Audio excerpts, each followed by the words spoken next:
J&K.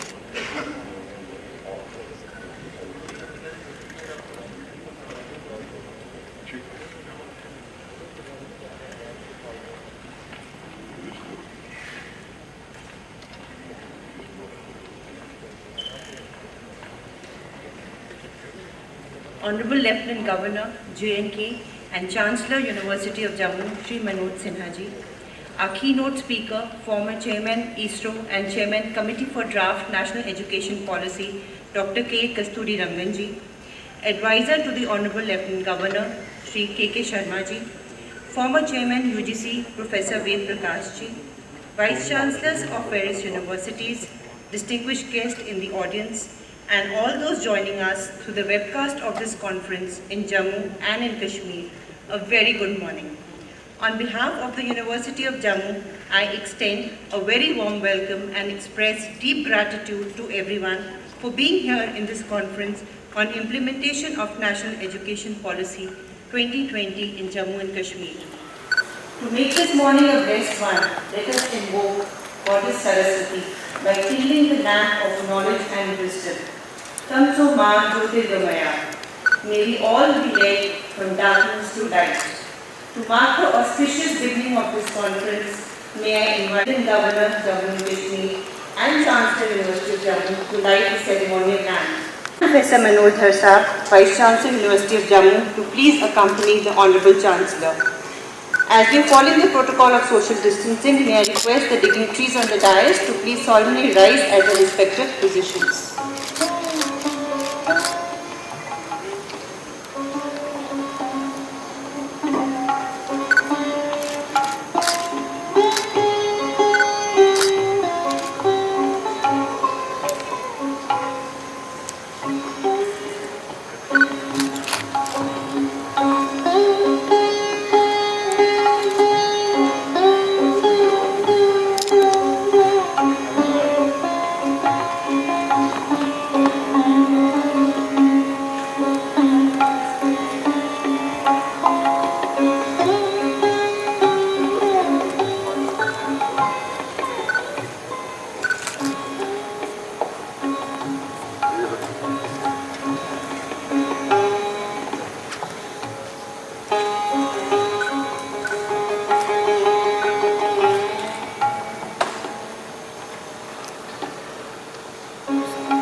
Professor Manoj Dhar, Vice Chancellor, University of Jammu, and also in charge Vice Chancellor of Cluster University of Jammu, is an internationally acclaimed scientist. He is the fellow of two prestigious national academies of the country. Recently, he has been nominated to the Institute Body of All India Institute of Medical Sciences, Jammu. Professor Dhar has taken commendable initiatives which will go a long way in taking the University of Jammu to heights of excellence. May I request Professor Manoj Dhar, Vice Chancellor, University of Jammu, to formally welcome the guest and give a brief about the conference.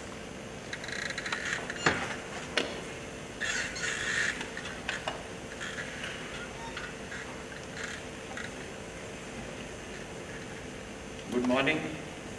On behalf of University of Jammu and Department of Higher Education, J&K government, I extend a very warm welcome to the Honorable Shri Manoj Sinha ji, Honorable Lieutenant Governor and our Honorable Chancellor on his maiden visit to the university. I want to express my sincere gratitude to him for taking visionary steps towards implementation of the National Education Policy and also for giving us the opportunity to host today's conference. Sir, we look forward to your patronage and benevolence. A warm welcome to respected Dr. K. Kasturi Rangan ji, Padma Vibhushan, former Chairman ISRO, under whose leadership the National Education Policy has taken the present shape. Sir, we are extremely grateful to you for taking some time out of your busy schedule and accepting to share the highlights of the NEP with all of us. I also welcome Shri K. Sharma ji, Advisor to the Honorable Lieutenant Governor, who is a constant source of inspiration and under whose guidance the contours of today's conference have been worked out. I would like to welcome Professor Ved Prakash ji, former Chairman, University Grants Commission, and thank him for accepting our invitation to deliver a special lecture on NEP 2020. We are also grateful to Shri Ramesh Pokhriyal ji, Honorable Minister of Education, Government of India, who had consented to be here, but because of some commitment, he could not participate in this function. I would also like to welcome Shri BVR Subramaniam Sahab, Chief Secretary J&K, Dr. A.K. Mehta ji, Financial Commissioner to the government. A hearty welcome to the Honorable Vice Chancellors, Professor Ashok Aima, Vice Chancellor, Central University of Jammu, Professor R.K. Sinha, Vice Chancellor, SMBTU, Professor Javed Masarat, Vice Chancellor, Baba Ghulam Shah Badshah University, Rajouri, Professor J.P. Sharma, Vice Chancellor, SQUAS Jammu, Dr. Srinivasa Reddy, Director, IIM Jammu, Dr. Manoj Gaud, Director, IIT Jammu, all Vice Chancellors of Universities in Kashmir, Director, NIT, who have joined through web, Shri Sanjeev Verma ji, Divisional Commissioner Jammu, Shri Mukesh Singh ji, IGP Jammu, and all distinguished guests who are here or who are connected online. Professor Keshav Sharma, Rectors, Deans, Directors, Heads of the Department, Principals of affiliated colleges of University, Deans of other universities, faculty members of university, officers and staff members and students. Today's conference follows the brainstorming session on NEP held yesterday at Srinagar and addressed by the Honorable President of India. He highlighted the cultural diversity, values and pluralism of Jammu and Kashmir for ages and urged all of us to restore the glory of this land using NEP 2020. It's a momentous day for the University of Jammu as Honorable Chancellor has entrusted us the responsibility of initiating discussion on implementation of national education policy for the benefit of our sister universities, prestigious institutes and affiliated colleges in the Union Territory of Jammu and Kashmir. Sir, we will work in close collaboration with all the institutions of UT and provide mentorship and hand-holding to the affiliated colleges to ensure that the benefits of policy reach the grassroots level. Sir, your visionary words of wisdom that education can breed prosperity, peace and harmony in the society if we use this tool effectively and efficiently shall serve as guiding force and motivation for all the heads of the institutions. We shall provide regular counseling to the students involving our psychology department and also institute awards for excellence in research in humanities and innovations in science as desired by you in the yesterday's brainstorming session. Built on the foundational pillars of access, equity, quality, affordability and accountability, the national education policy is aligned to the 2030 agenda for sustainable development and aims to transform India into a vibrant knowledge society and global knowledge superpower by making both school and college education more holistic, flexible, multidisciplinary, suited to the 21st century needs and bring out the unique capabilities of each student. I am sure that with the discussion held yesterday at Srinagar and the discussion to be held today, we shall be able to prepare an outline of the way forward so far as implementation of NEP in J&K is concerned. I once again welcome you all and thank you for your wholehearted participation.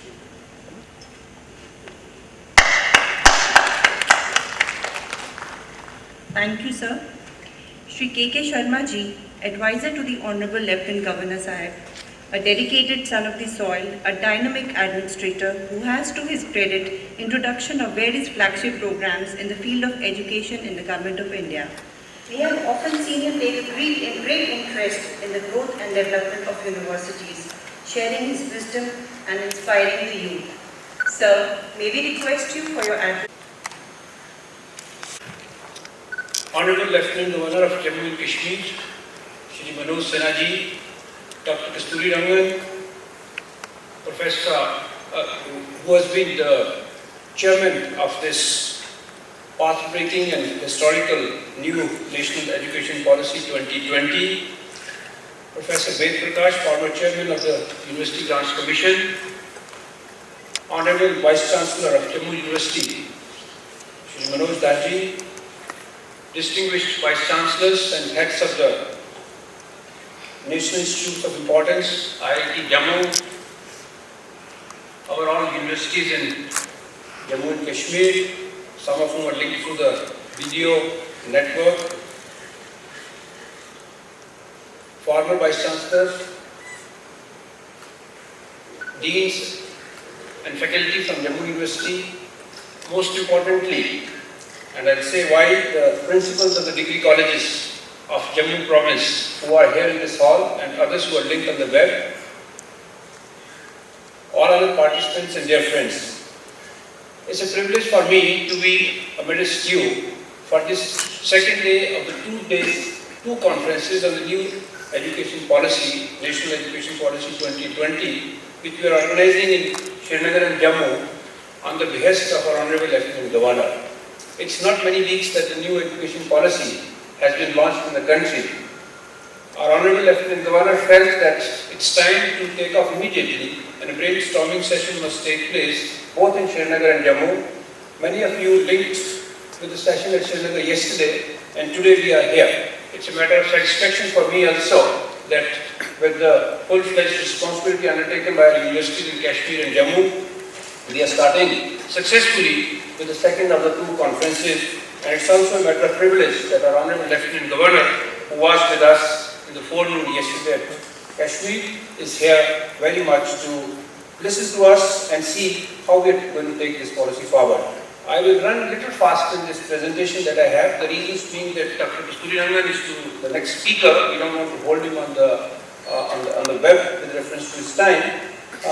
But my presentation will kind of set in motion a discussion for the rest of the day, and then towards the afternoon I would be stepping in together with the Vice Chancellor of Jammu University to sort of identify a way forward how we are going to take National Education Policy 2020 forward in Jammu and Kashmir.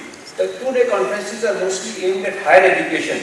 There is of course a link coming up between school education and higher education in a major way in the National Education Policy. But here we will be talking more about what's going to happen in the higher education scenario. Next slide, please. Yeah, I'm seeing that Honorable LG is not able to see the slides, so they're there at the back. The speakers on the stage, the dignitaries on the stage are not able to see them in the computers. So that's fine. The vision for education, it's relevant to see that what exactly the new policy is saying. It says that the purpose of education system is to develop good human beings, capable of rational thought and action, possessing compassion and empathy, courage and resilience, scientific temper, and I won't read the rest of it, but I thought I'll point it out that hitherto there has been a lot of emphasis on turning our students and college-going students into engineers, doctors, scientists, teaching academicians. However, the new policy says that all that is needed, but still what is more important is to develop good human beings. And that Indian tradition of thousands of years is built into the policy, and as we unfold the implementation of this policy, it's for all of us, and you particularly from the academia, to tell us that how we will bring those values which are part of us intrinsically into our education domains. Next one. The focus area of the NEP 2020 are respect for diversity and local context. Equity and inclusion is emphasized in a major way. The reason being that presently the gross enrollment ratios in the higher education in all over India are about 27.5%. The target in the new policy is to take it to 50%. That can't happen until we reach out to all the students who thus far could not become part of the higher education system. It will call for a lot of work. Part of it I'm going to refer to in my next slide. And community participation. A lot of discussion has to happen because education institutions are set up in communities. They're set up in Jammu, they're set up in Ladakh, they're set up in Kashmir, Northeast. The education can't be divorced from the context in which the education institutions are situated. Be it industries, be it the agricultural practices, be it the horticultural practices. And of course, critical thinking and creativity on part of all of us is needed. Next, what are our concerns in higher education today? Why did we need a policy? it is assessed by the committee and others who have participated by way of feedback that the current higher education system in India is fragmented. It's a silo-based in the sense that people go into respective domains, engineering, medicine, sciences, arts, but integration doesn't take place. Engineering students do not end up learning quite a bit of humanities. They don't even learn at their colleges vocational education to the extent that it can become immediately relevant for their jobs, and therefore those issues need to be addressed. One of the major things that has happened presently in India in the last 40-50 years, because we inherited it from the British, we have large affiliating universities which it is believed and which it has been estimated now that it results in low standards of undergraduate education. The universities globally which have become best universities focus on their own education. They are comprised of 5, 10, 15, 20,000 students. However, India, Pakistan, Bangladesh are the three countries at present left, and maybe one or two more, which have affiliating universities. The result is that the university's higher management finds little time for the colleges. Sometimes it can be 100 colleges to a university. In Rajasthan, there are 800 colleges to a university. So the college attention doesn't find place. So eventually moving forward, the new policy is prescribing a clear scheme as to how to make colleges autonomous colleges, how they will eventually start giving degrees also, thereby relieving the affiliating universities from this current responsibility and turning the higher education in a different domain. Next slide, please. Next. So what is the NE 2020 doing? I mentioned to you that it is talking of creating or moving towards multidisciplinary universities and colleges with more higher education institutions across India. Moving towards multidisciplinary undergraduate education. It pays a lot of emphasis to reforming the integrity of faculty and institutional leadership position. What does that mean is that you all know, and you may have your views, how currently the recruitments of the faculties take place, how integral they are to the profession of teaching, institutional leadership, how the vice chancellor selections take place, how the senior positions are selected. All that has to happen in an integral and in a manner that is best for the education and with global best practices. Next, please. As I mentioned, that to include those who could not receive education up until now, students coming from backward areas, disadvantaged areas. In India, we have reservations. They are classified and grouped into a category called socio-economically disadvantaged students. There is a huge emphasis on the policy how to integrate and how to make possible students coming from SCDG. I would request all the academicians to become familiar with this term SCD, socio-economically disadvantaged students. So, the colleges have to develop degree courses which are also taught in Indian languages. Up until now, English has become our kind of lingua franca in higher education. The policy is saying you will do English, but you will also do education in the local languages, home language, language of your region, because it is believed that an individual can shine only well after he knows his own education, has received some, he knows his own language, has received some education in that language, and thereafter he moves to the other side, in fact, the medium of instruction is there at the college level, or for that matter at the school level. I will request all of you to go through my little presentation because this conference only starts a discussion today. Our discussion with you will continue in the coming months and weeks because we have to make systematic plans, what we are going to do in the next 6 months, next 1 year. So therefore I will not develop on each of these paragraphs. I will just mention that each institution will have to develop a plan as to how that college or how that university is going to move forward with the new policy in picture. Next slide, please. Other recommendations of the policy which you will be hearing from other speakers, from the Honorable Lieutenant Governor and from other eminent speakers, it mentions a 50% gross enrollment ratio in higher education target by 2035. So it's a big ambitious target, we want to reach there. It talks of multiple entry and exits at the undergraduate levels. The undergraduate program is advocated to move from 3 to 4 years. Postgraduate programs are becoming from 2 years to 1 year, but with some conditions, which we will all see as to how it has to be implemented. Next, please. The National Education Policy 2020 in higher education has 3-4 major things, some of which I have just referred to. It mentions of a national mission and mentoring. What does it mean? The teachers training in school education sector and higher education sector, both places it needs importance and focus. At school side, we had the BA degrees, diploma in education. The college side, very limited training, couple of human resource institutes, HRDs, they were set up by the UGCs. Other than that, it was assumed that you will learn how to teach by virtue of your education. The new policy is talking of a national mission and mentoring, which will have retired people from the academia, serving people from the academia, and it's a major description in the policy on how teachers are to be formed, particularly for the school level, however, also for the college and the higher levels. Independent board of governors. Currently, you know how our universities are governed and how our colleges are governed. The policy says that eventually, these things will not happen in the next 1 year, but we move in that direction in 5 years, 10 years. Once a college has a good accreditation, good score, thereafter, it will be done by the independent board of governors. So much so that the board of governors will choose sometimes its own committees, and those committees will make the selections of chief executives, call it vice chancellors, principal of colleges. I'd like to just mention to you that these things are not impossible in India. Our parliament of the country in 2018 passed a new law for all the Indian institutes of management. Up until now, IIM directors and the chairmen were nominated by the government, directors were selected by a committee and approved by the government.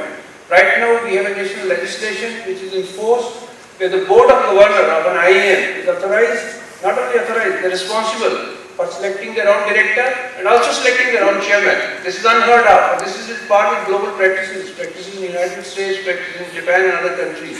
We have reached that far. We have gone slow in India and other college institutions because we feel our system is not that mature. But policy says we will reach there eventually once the institutions are able to inspire confidence and able to make selections which would be integral and proper. Affiliation system, I have already mentioned that the affiliating universities that will go as per this policy. There is going to be a single regulator for higher education in India. I won't go into the details of it, we discussed during the day. It will replace UGC, AICT and CTC, and there is a methodology prescribed in the policy how to integrate with other councils which deal with veterinary education, agricultural education, etc. etc. Next please. Yes, a lot of emphasis on the vocational education. Up until now, vocational education in India has been at 9th, 10th, 11th, 12th classes. It has not been there prior to that, and at college level, even though we started with these BVOC courses in 2017, Bachelor's in Vocational Studies, it has not been made a very integral part of the higher education scenario. With the result, what's happening is that a lot of engineers and a lot of other graduates sometimes remain unemployed, whereas there is a need for those kind of graduates with skills who could go into, for example, aeroplane servicing centers. There are people who are available in India, so therefore our planes, our helicopters, possibly they go abroad for repairs, etc. In some domains I am saying. So the policy is saying that even at higher education level, vocational education will be integrated. Thereafter the system of graduations will change, and that is how we are going to achieve this 50% GER, which will be a combination of pure higher education, multidisciplinary education, but also vocational education inbuilt into it. And that is how the employment and their engagement will take place. For the disadvantages, students, as I mentioned, there will be special education zones, disadvantaged regions, and for promoting our own languages, as mentioned at page number 55 of the policy, there will be a National Institute for Pali, Parsi and Prakrit, and also teaching of Sanskrit is mentioned in Sanskrit in very simple form at the lower classes. Next slide please. Indian knowledge system, we are all aware of it, we are part of it, but our education system doesn't end up knowing about it in a systematic manner in the education institutions.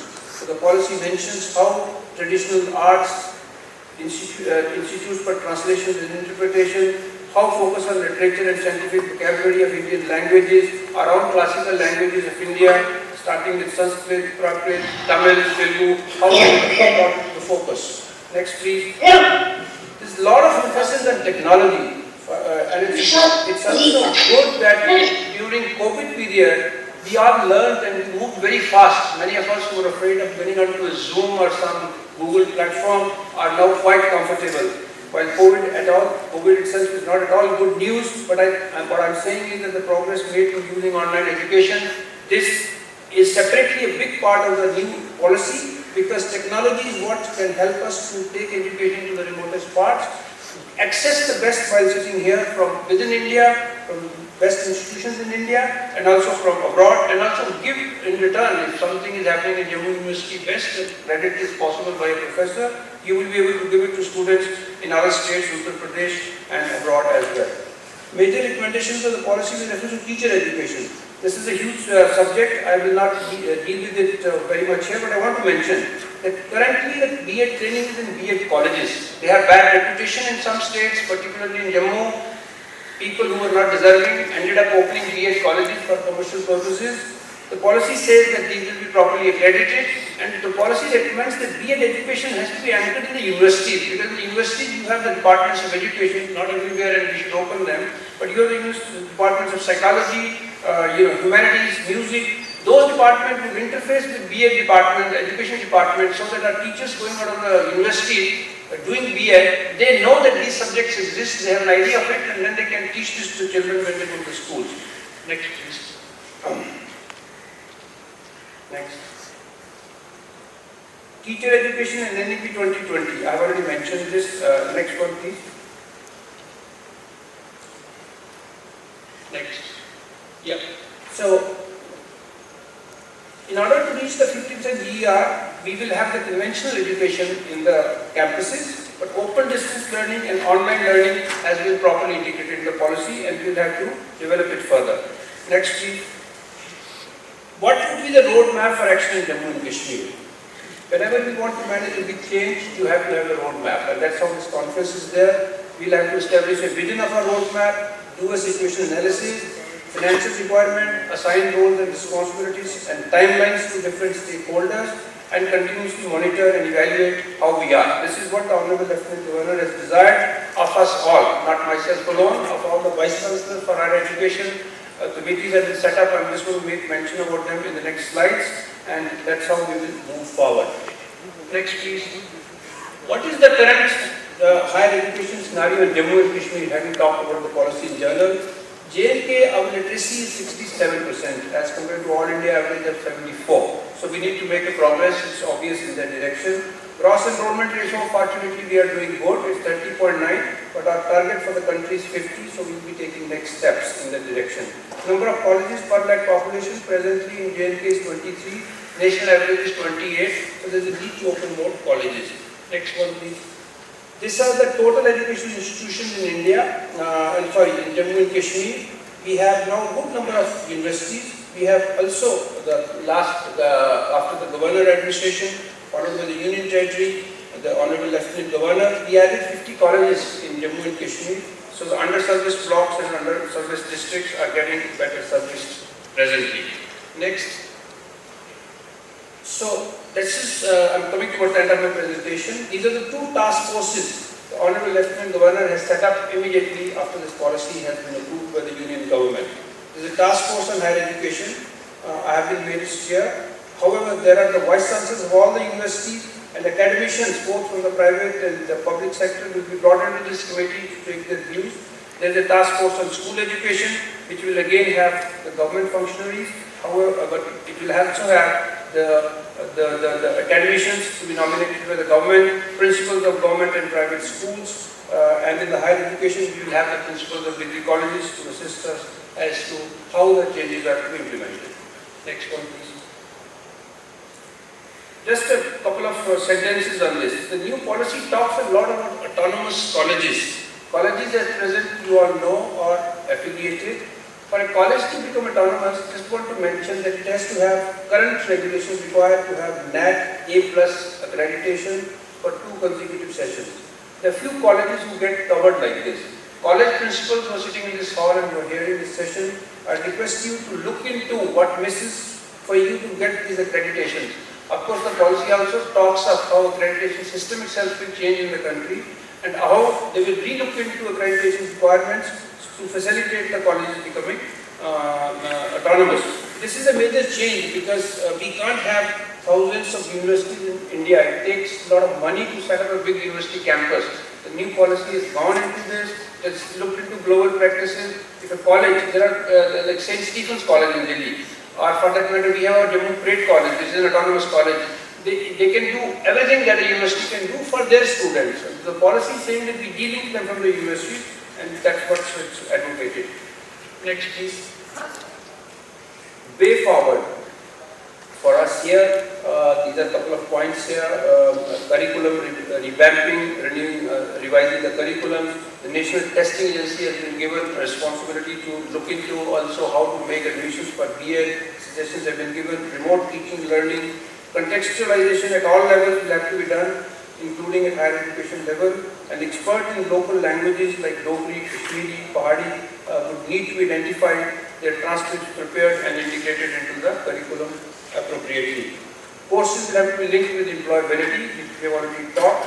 We need to create job opportunities in courses like folklore, theatre, drama, photography. These things tend to be forgotten. The new policy puts a lot of emphasis on this as well. And integration of school and higher education, which is recognized as a need of the hour, because school education, if you do not invest, by invest I mean academically and thought-wise into it, we will not have the entry students into higher education appropriately. So a lot of education has to be required by there. I think I've spoken long. I'll conclude. There is a component of aesthetic development in the new education policy. Next one, please. Next. Yes. Departments in languages, literature, music, philosophy. Please go through this policy. I have printed a book which I carry in my bag now. So I'll request all the principals of degree colleges that this policy is a hugely readable document. It's like each page you read, each paragraph you read, you learn something new. So you must start reading it. By reading it itself, you will get a good idea of where our education is and where we should be. And so these are all slides from the policy. Revamping the curriculum is the next slide. Next, please. Yes. And then finally, NEP 2020. Next one, please. And prosperity of all. And this I will read. The aim of NEP 2020 is prosperity of all the students at all levels of education.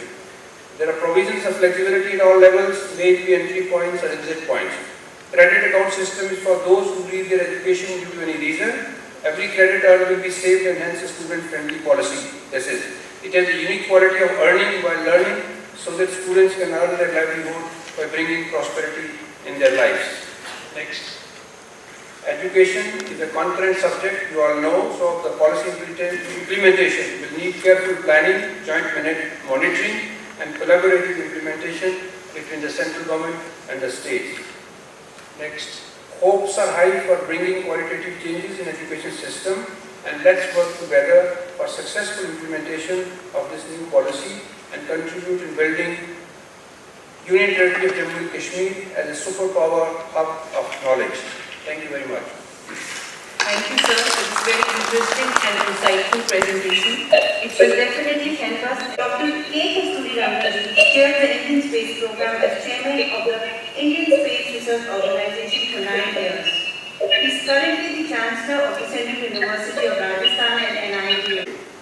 Your Excellency, I am indeed very fortunate to be personally asked by you to be part of this very important state-level conference to help charter the next steps of implementation by interacting with vice chancellors, principals of higher educational institutions, and other important functionaries dealing with higher education at state level. I am honored to be sharing this forum with the Honorable Union Minister of Education, Dr. Ramesh Pokhriyal, who gave the final shape to this policy and was instrumental in getting approved at the cabinet level. Also see a number of educationists, such as Professor Manoj, the Honorable Vice Chancellor of Jammu, University of Jammu, Professor Ved Prakash, former chairman of UGC, whom I know, very dynamic person, Sri K.K. Sharma, the advisor to the Honorable Government, who gave an excellent and comprehensive presentation on NEP just now, among others, the advisor to the Honorable Government, who gave an excellent. I am particularly happy to know that the Honorable Governor, Sri Manoj Sinha ji, has responded to the suggestion of His Excellency, the Honorable President of India, through a quick turnaround and response. And this underscores the importance of the Jammu and Kashmir society to transform itself into a vibrant knowledge society with contemporary relevance, including the acquisition of 21st century skills.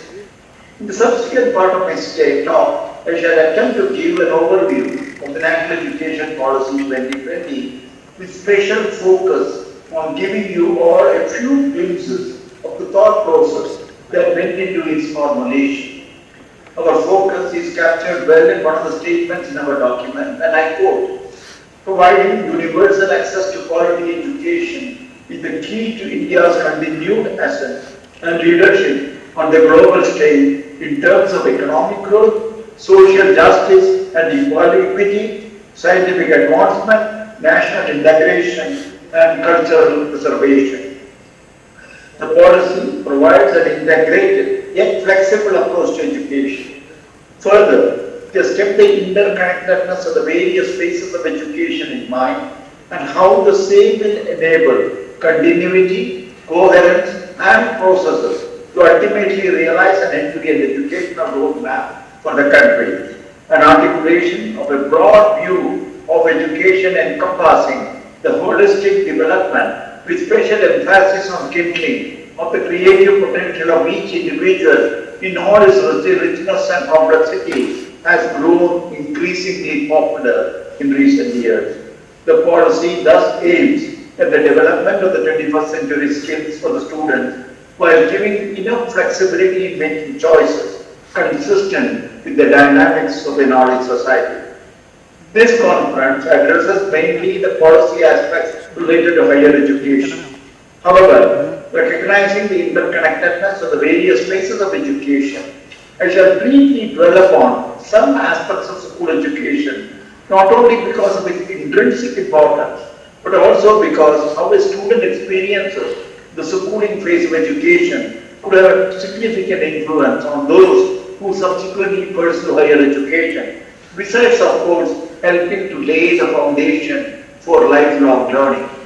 In the contemporary times, advances in developmental, cognitive, and educational psychology have considerably influenced our thinking about how we need to address the teaching learning processes of youngsters in their early childhood. Thus, the change from the 10+2 design to the expanded 5+3+3+4 structure is based on our better understanding of the scientific basis which provides insights into the child's learning trajectory from birth to secondary school. Between the ages 3 to 14, child gradually picks up and makes a transition from perceptual learning to conceptual learning and then on to prescriptive learning and then abstraction. Science tells us that 85% of a child's cumulative brain development occurs before the age of 8, thus highlighting the critical importance of developmentally appropriate care and stimulation of the brain in the early childhood years. Further, each child's development is unique and is non-linear, so it is essential the curriculum for these first 5 years is play-based, activity-based and inquiry-based, but otherwise unstructured. The clear goal at the end of this 5-year block is to attain foundational literacy and numeracy, which is the critical base on which we must build the future learning processes of the child. Children at this stage also have a using or losing capacity to learn multiple languages at this stage. So, the policy with 2 important differences creates a 3-language formula, adopts it in fact. First, any 3 languages can be learned, of which 2 should be native to India. And second, introduction of learning languages has been brought down to lower age levels. For the next 3 years, that is from ages 9 to 11, the children will transition from more structured learning environment that builds on the previous stage. Then from the age 12 to 14, they will be introduced to more abstract concepts and can be taught subjects such as science and mathematics in a bilingual mode so that they become fluent in both languages. Finally, the last 4 years, that is from ages 15 to 18, is when students can explore their interests and strengths. Critically, the policy calls for exposure to vocational education at this stage so that students are fully prepared to decide at the end of 15 years whether they want to pursue vocational profession or higher education. The policy recommends mastery of at least one vocational subject during this period called as the middle school period. A schooling system that respects these natural developmental phases of child will prepare our students far better for higher education. I shall at this stage move over to the policy aspects related to higher education. In this context, I will touch upon a few key policy elements that will give you a flavor of our thinking process that has gone into its formulation. To start with, at the higher undergraduate level, at the UG level, I would like to highlight two major policy shifts. One, the emphasis on multidisciplinarity and holistic approach to education. And second, the 4-year degree program. This holistic nature of education, also called as liberal education in contemporary discussions, traces its origin to the age-old idea of liberal arts discussed almost 1400 years ago in the classical Indian texts on education like Banabhatta's Kadambari, wherein a truly educated person was described as one who had mastered all the 64 kalas. The kalas here encompass music, dance, painting, sculpture, languages and literature, in addition to subjects such as science, engineering and mathematics, as well as vocational subjects such as carpentry.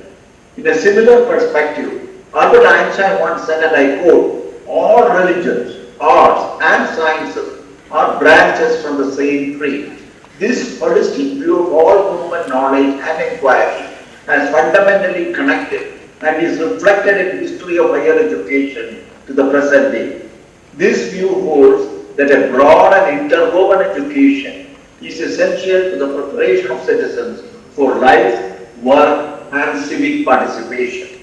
Our present system looks to achieve mastery in only one or a few silos, and a short-sighted policy would simply have called for improving job readiness on day one. This policy recognizes that such an approach is dangerously out of step with a world that is rapidly changing. It recognizes that students must be given a much broader interdisciplinary foundation so that they can adopt and reinvent themselves as necessary. I want to stress that a comprehensive liberal education develops all capacities, not just intellectual, but aesthetic, social, physical, emotional and moral capacities in an integrated manner. Thus, the notion of a knowledge of many arts, or just liberal with arts, is being brought back to Indian education because it is exactly the kind of education that is required for the 21st century. It is therefore obvious that to lead India into the 21st century and the 4th industrial revolution, multidisciplinary education is central.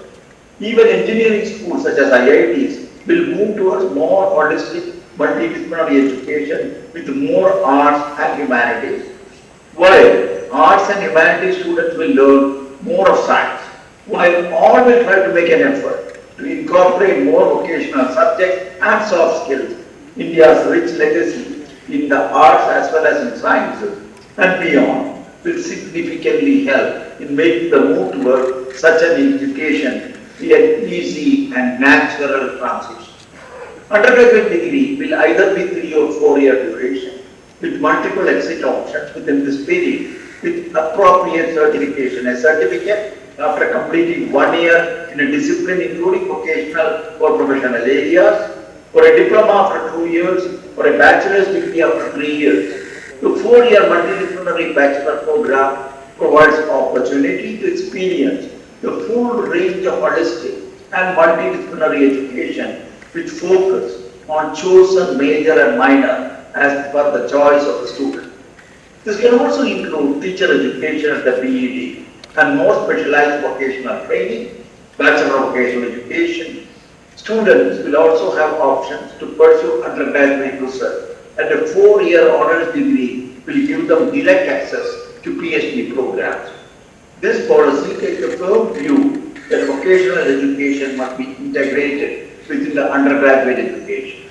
Not only is this consistent with the principles of holistic development, but it gives students an avenue into the world of work that will be increasingly important in the 21st century.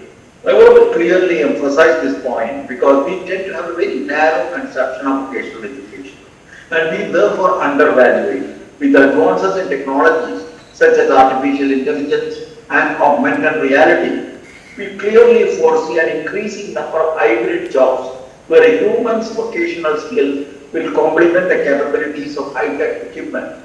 The higher education system is therefore necessary to prepare students for such jobs. Vocational education will thus become an integral part of a larger vision of a liberal education. There is a similarly compelling case for moving school teacher education to higher educational institutions. Not only does it immediately raise the stakes of school teachers by placing their profession at par with other options for graduating, but it also recognizes that only the higher education system can provide school teachers with a knowledge base broad enough and deep enough to strengthen our schooling systems. A BEd from a higher educational institute is expected to provide a range of knowledge content and pedagogy and strong practicum training. Pedagogy will also include foundational literacy and numeracy, multi-level teaching and evaluation, teaching students with disabilities with special interests or talents, use of educational technology, and learner centers for collaborative learning. The higher educational institutions which are multidisciplinary will house outstanding educational departments which will offer BEd, MEd, and PhD in education. By 2030, the minimum degree qualification will be a 4-year integrated BEd degree. A 2-year BEd program will also be offered by the same institution to those who have a bachelor's degree in other specialized subjects, or a 1-year BEd program for those who have a 4-year multidisciplinary degree or a master's degree in a specialty.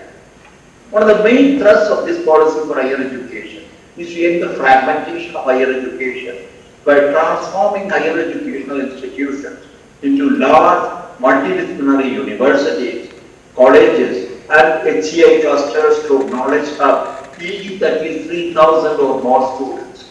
The idea is to build vibrant communities of scholars and peers, break down harmful silos, and enable students to become well-rounded across disciplines, including artistic, creative, and analytical subjects. Further, this results in increasing resource efficiency, both material and human, across higher education. Currently, we have a severely fragmented higher education ecosystem with more than 50,000 higher educational institutions, a large proportion of which offer only a single program and have a fewer than 100 students. Now, what constitutes higher education? That is a university or a college. A university will mean a multidisciplinary institute of higher learning that offers undergraduate and graduate programs with high quality teaching, research, and community engagement. Thus, the definition of a university allows a spectrum of institutions that range from those that place equal emphasis on teaching and research, you may call it as research-intensive universities, those that place greater emphasis on teaching but still conduct significant research, you may call them as teaching-intensive universities, and a third level, an autonomous degree granting college, refers to a large multidisciplinary institution of higher learning that grant undergraduate degree. All higher educational institutions will have autonomy and freedom to move gradually from one category to another based on their plans and effectiveness. Coming to the integration of professional education with general education, the policy aims to take a holistic view to the preparation of professionals by ensuring broad-based competencies, an understanding of the social human context, a strong ethical compass in addition to highest quality professional capacities. Accordingly, all institutions offering professional or general education must organically evolve into multidisciplinary institutions offering both by 2030. Ultimately, the overall higher education sector will aim to be an integrated higher education system, including professional and vocational education. Thus, this approach will be applicable to all higher educational institutions across current streams, which will eventually merge into one coherent ecosystem of higher education. When it comes to research, India's low output of high quality research not only places us at a very serious short-term disadvantage on strategic and economic fronts, But there is also a severe long-term risk because quality research is essential for quality education. The policy thus highlights the critical need to better manage research at all levels: pure research, applied research, translational research, and research to address specific needs of industry, social problems, strategic demands, and many such requirements. This management of research will be provided by a national research foundation whose primary role will be to nurture a vibrant research ecosystem through adequate funding, mentoring, and careful monitoring. NRF, the National Research Foundation, will support multidisciplinary research in arts and humanities, social sciences, sciences and mathematics, engineering and technology, including educational technology. In fact, EdTech research must play a crucial role not only in achieving a higher gross enrollment rate, in fact, we have envisaged something like 50% by 2035, by improving access to quality higher education, but in improving the resilience of the entire educational system with disruptions such as the one that we are facing today. In this regard, NRM will work closely with the National Educational and Technology Forum. This is an entity, a new entity we have recommended in this policy. NETF will be an autonomous body. By operating as a forum, it will provide a crucial platform for dialogue between educators and educational technology entrepreneurs. Without such a platform, educators often end up repurposing technologies developed for other applications such as business, which is obviously not ideal. Further, I am convinced that EdTech is a fertile domain for entrepreneurs, and the forum will help these entrepreneurs better understand the kinds of challenges educationists are facing so that they can develop effective technological solutions. The policy has paid special attention to the promotion of Indian languages, arts, and culture. Needless to emphasize, India is a treasure trove of culture developed over thousands of years and manifested in the form of arts, works of literature, customs, traditions, linguistic expressions, heritage sites, and so on. The promotion of Indian arts and culture is important both at the national level and at individual level. Language, of course, is inextricably linked to art and culture and is a key to preserve and promote culture.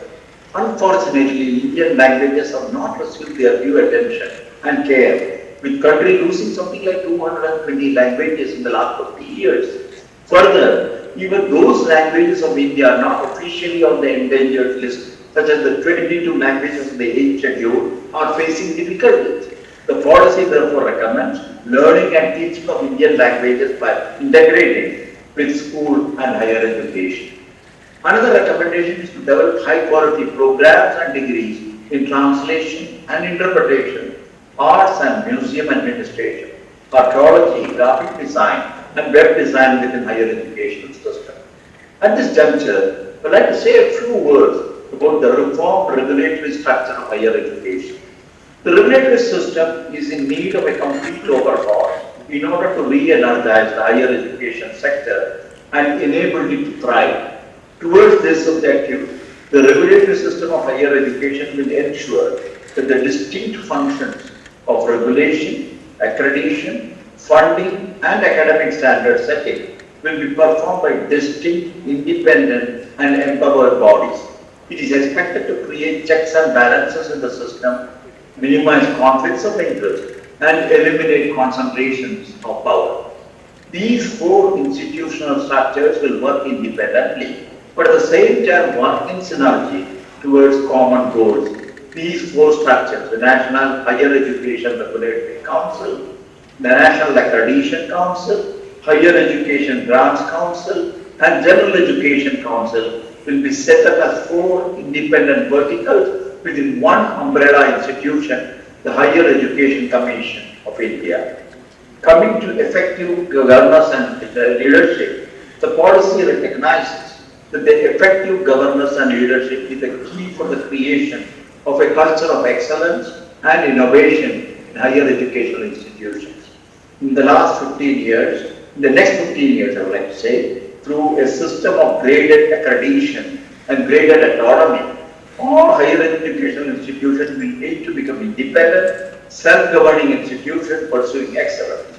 With appropriate graded accreditation, these institutions shall establish a board of governors consisting of highly qualified and competent individuals with proven capabilities and a strong sense of commitment.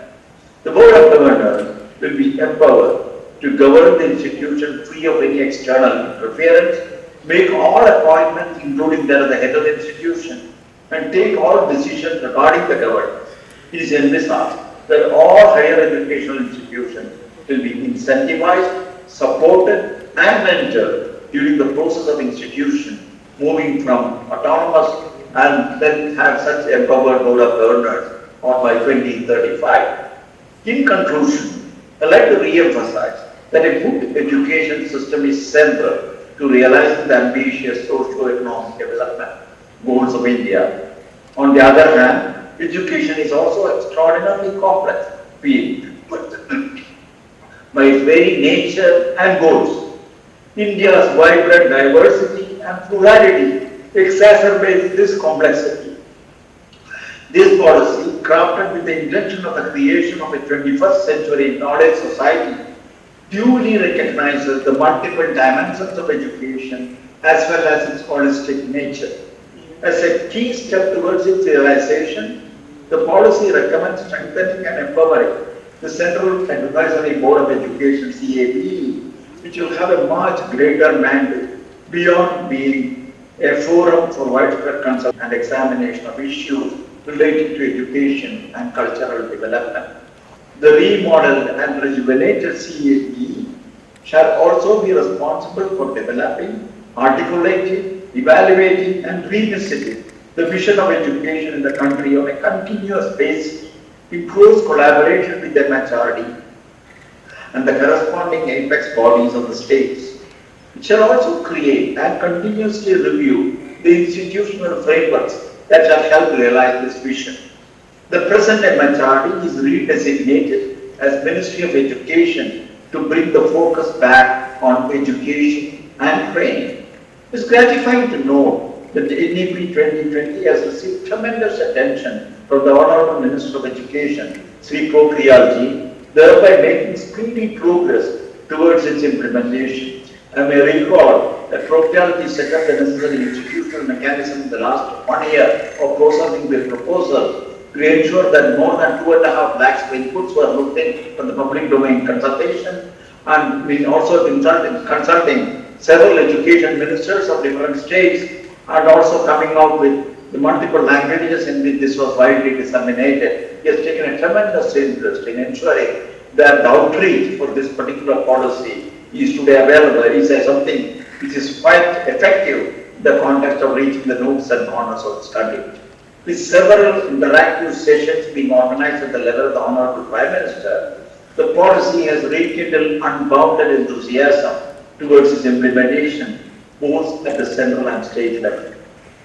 His Excellency, the Honorable President, has brought to bear his own influential thinking in interpreting and guiding through the further progress of this policy. One can already see this impact of this recent weeks, which I am sure will translate itself into a policy in action at ground level, thereby propelling India to higher pedestal as a knowledge-driven, vibrant society. J&K is indeed very fortunate in having Honorable Sri Manoj Sinha, a person of erudition and deep commitment to public service at the head of affairs to provide an overall vision and leadership. I am sure His Excellency's deep commitment and interest. This policy is sure to get the highest priority in the overall scheme of things for J&K. All of you who are a part of this crucial initiative to transform J&K into a vibrant knowledge society will definitely realize the related goals in the shortest possible time, thanks to His Excellency's leadership. I wish the very best in this great endeavor. Thank you.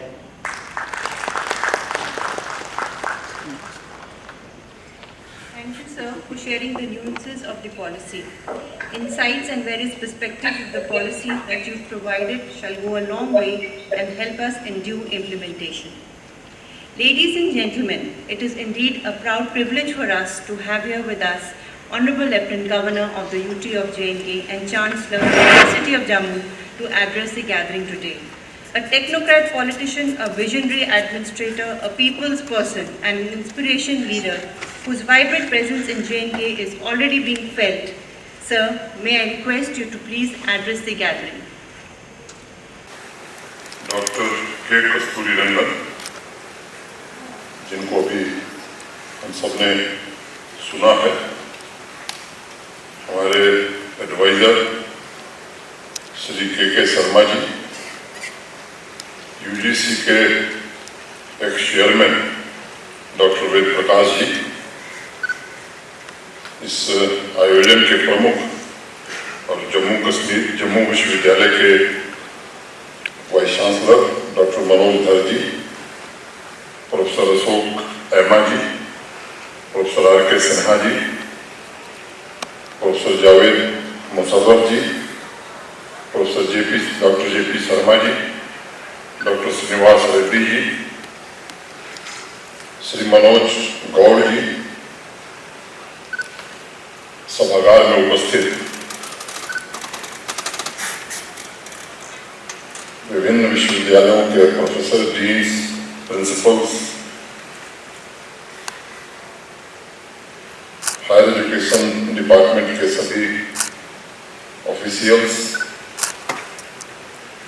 Virtual mode में जुड़े हुए श्रीनगर और बाकी स्थानों के सभी विद्वद्जन, distinguished guests, ladies and gentleman,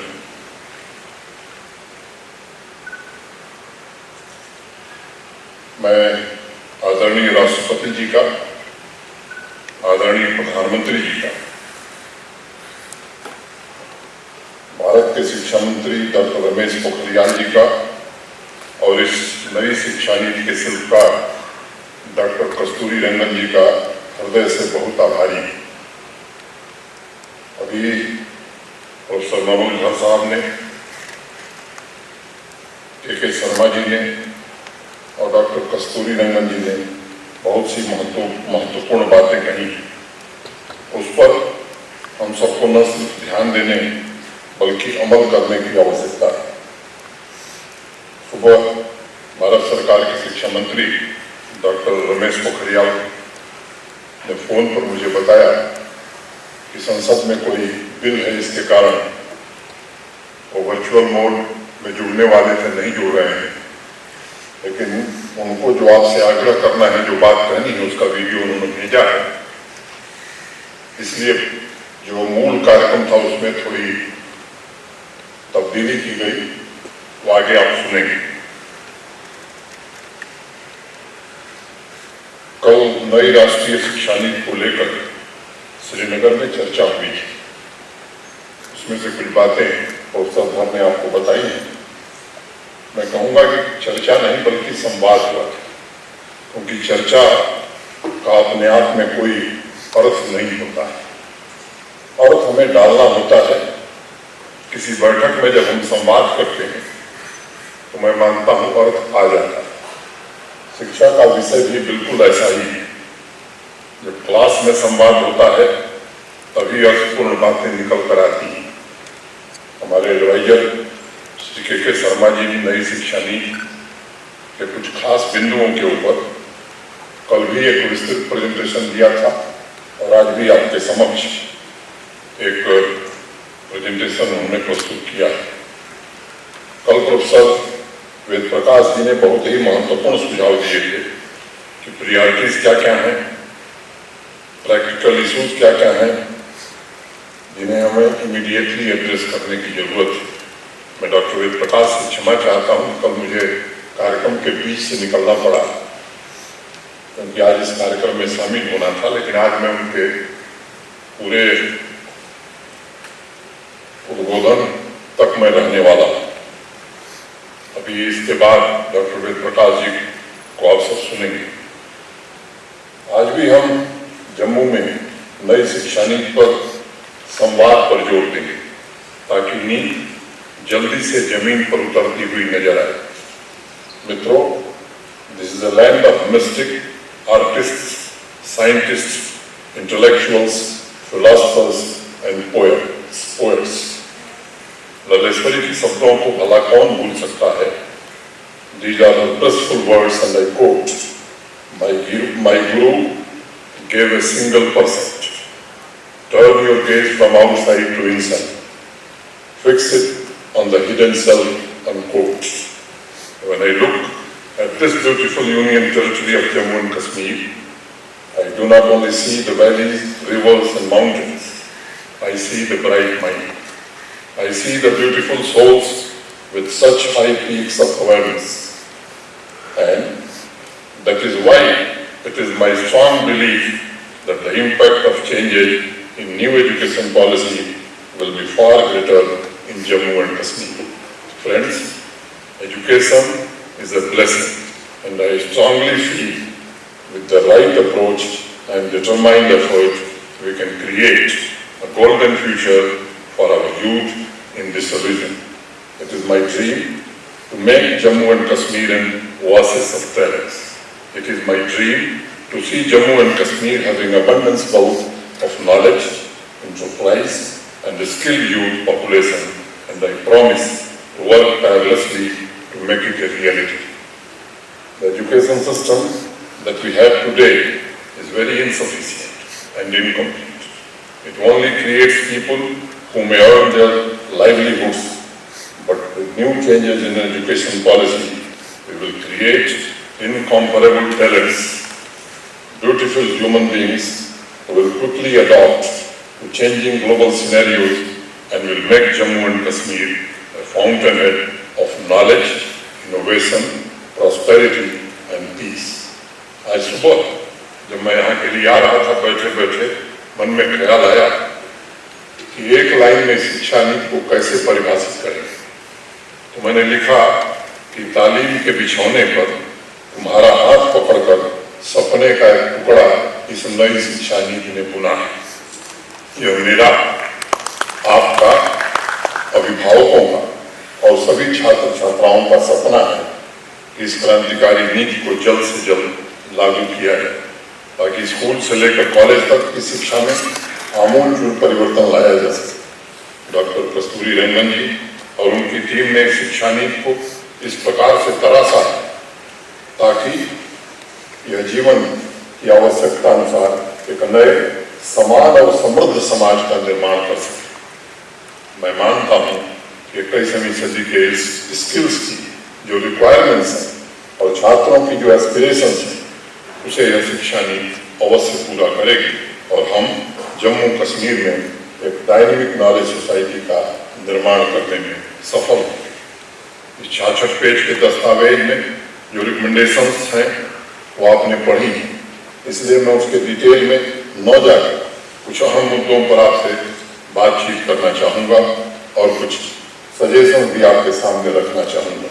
पहली बात, आप सभी से विनम्रतापूर्वक आग्रह करना चाहूँगा कि हर इंस्टीट्यूशंस को नई शिक्षा नीति के अनुरूप टाइम बाउंड मैनर में अलाइन करने का एक खाका हम सबको आज से ही तैयार करना चाहिए।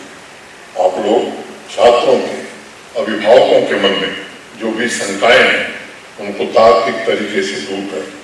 नए स्किल सेट, इनोवेटिव एक्टिविटीज, नए research program, scholarships, e learning module और वोकेशनल ट्रेनिंग के सिलेबस को एक डेडलाइन बनाकर तैयार करने का काम हम प्रारंभ करें। मित्रों, मैं इम्प्लीमेंटेशन में विश्वास रखता हूँ। स्ट्रेटेजिक गोल्स और ऑब्जेक्टिव्स हमारे सामने हैं। Now it must translate into action on the ground. मैं शिक्षा नीति के कुछ मुख्य बिंदुओं को जो खासकर एजुकेशन टू जॉब्स को लेकर हैं, उन्हें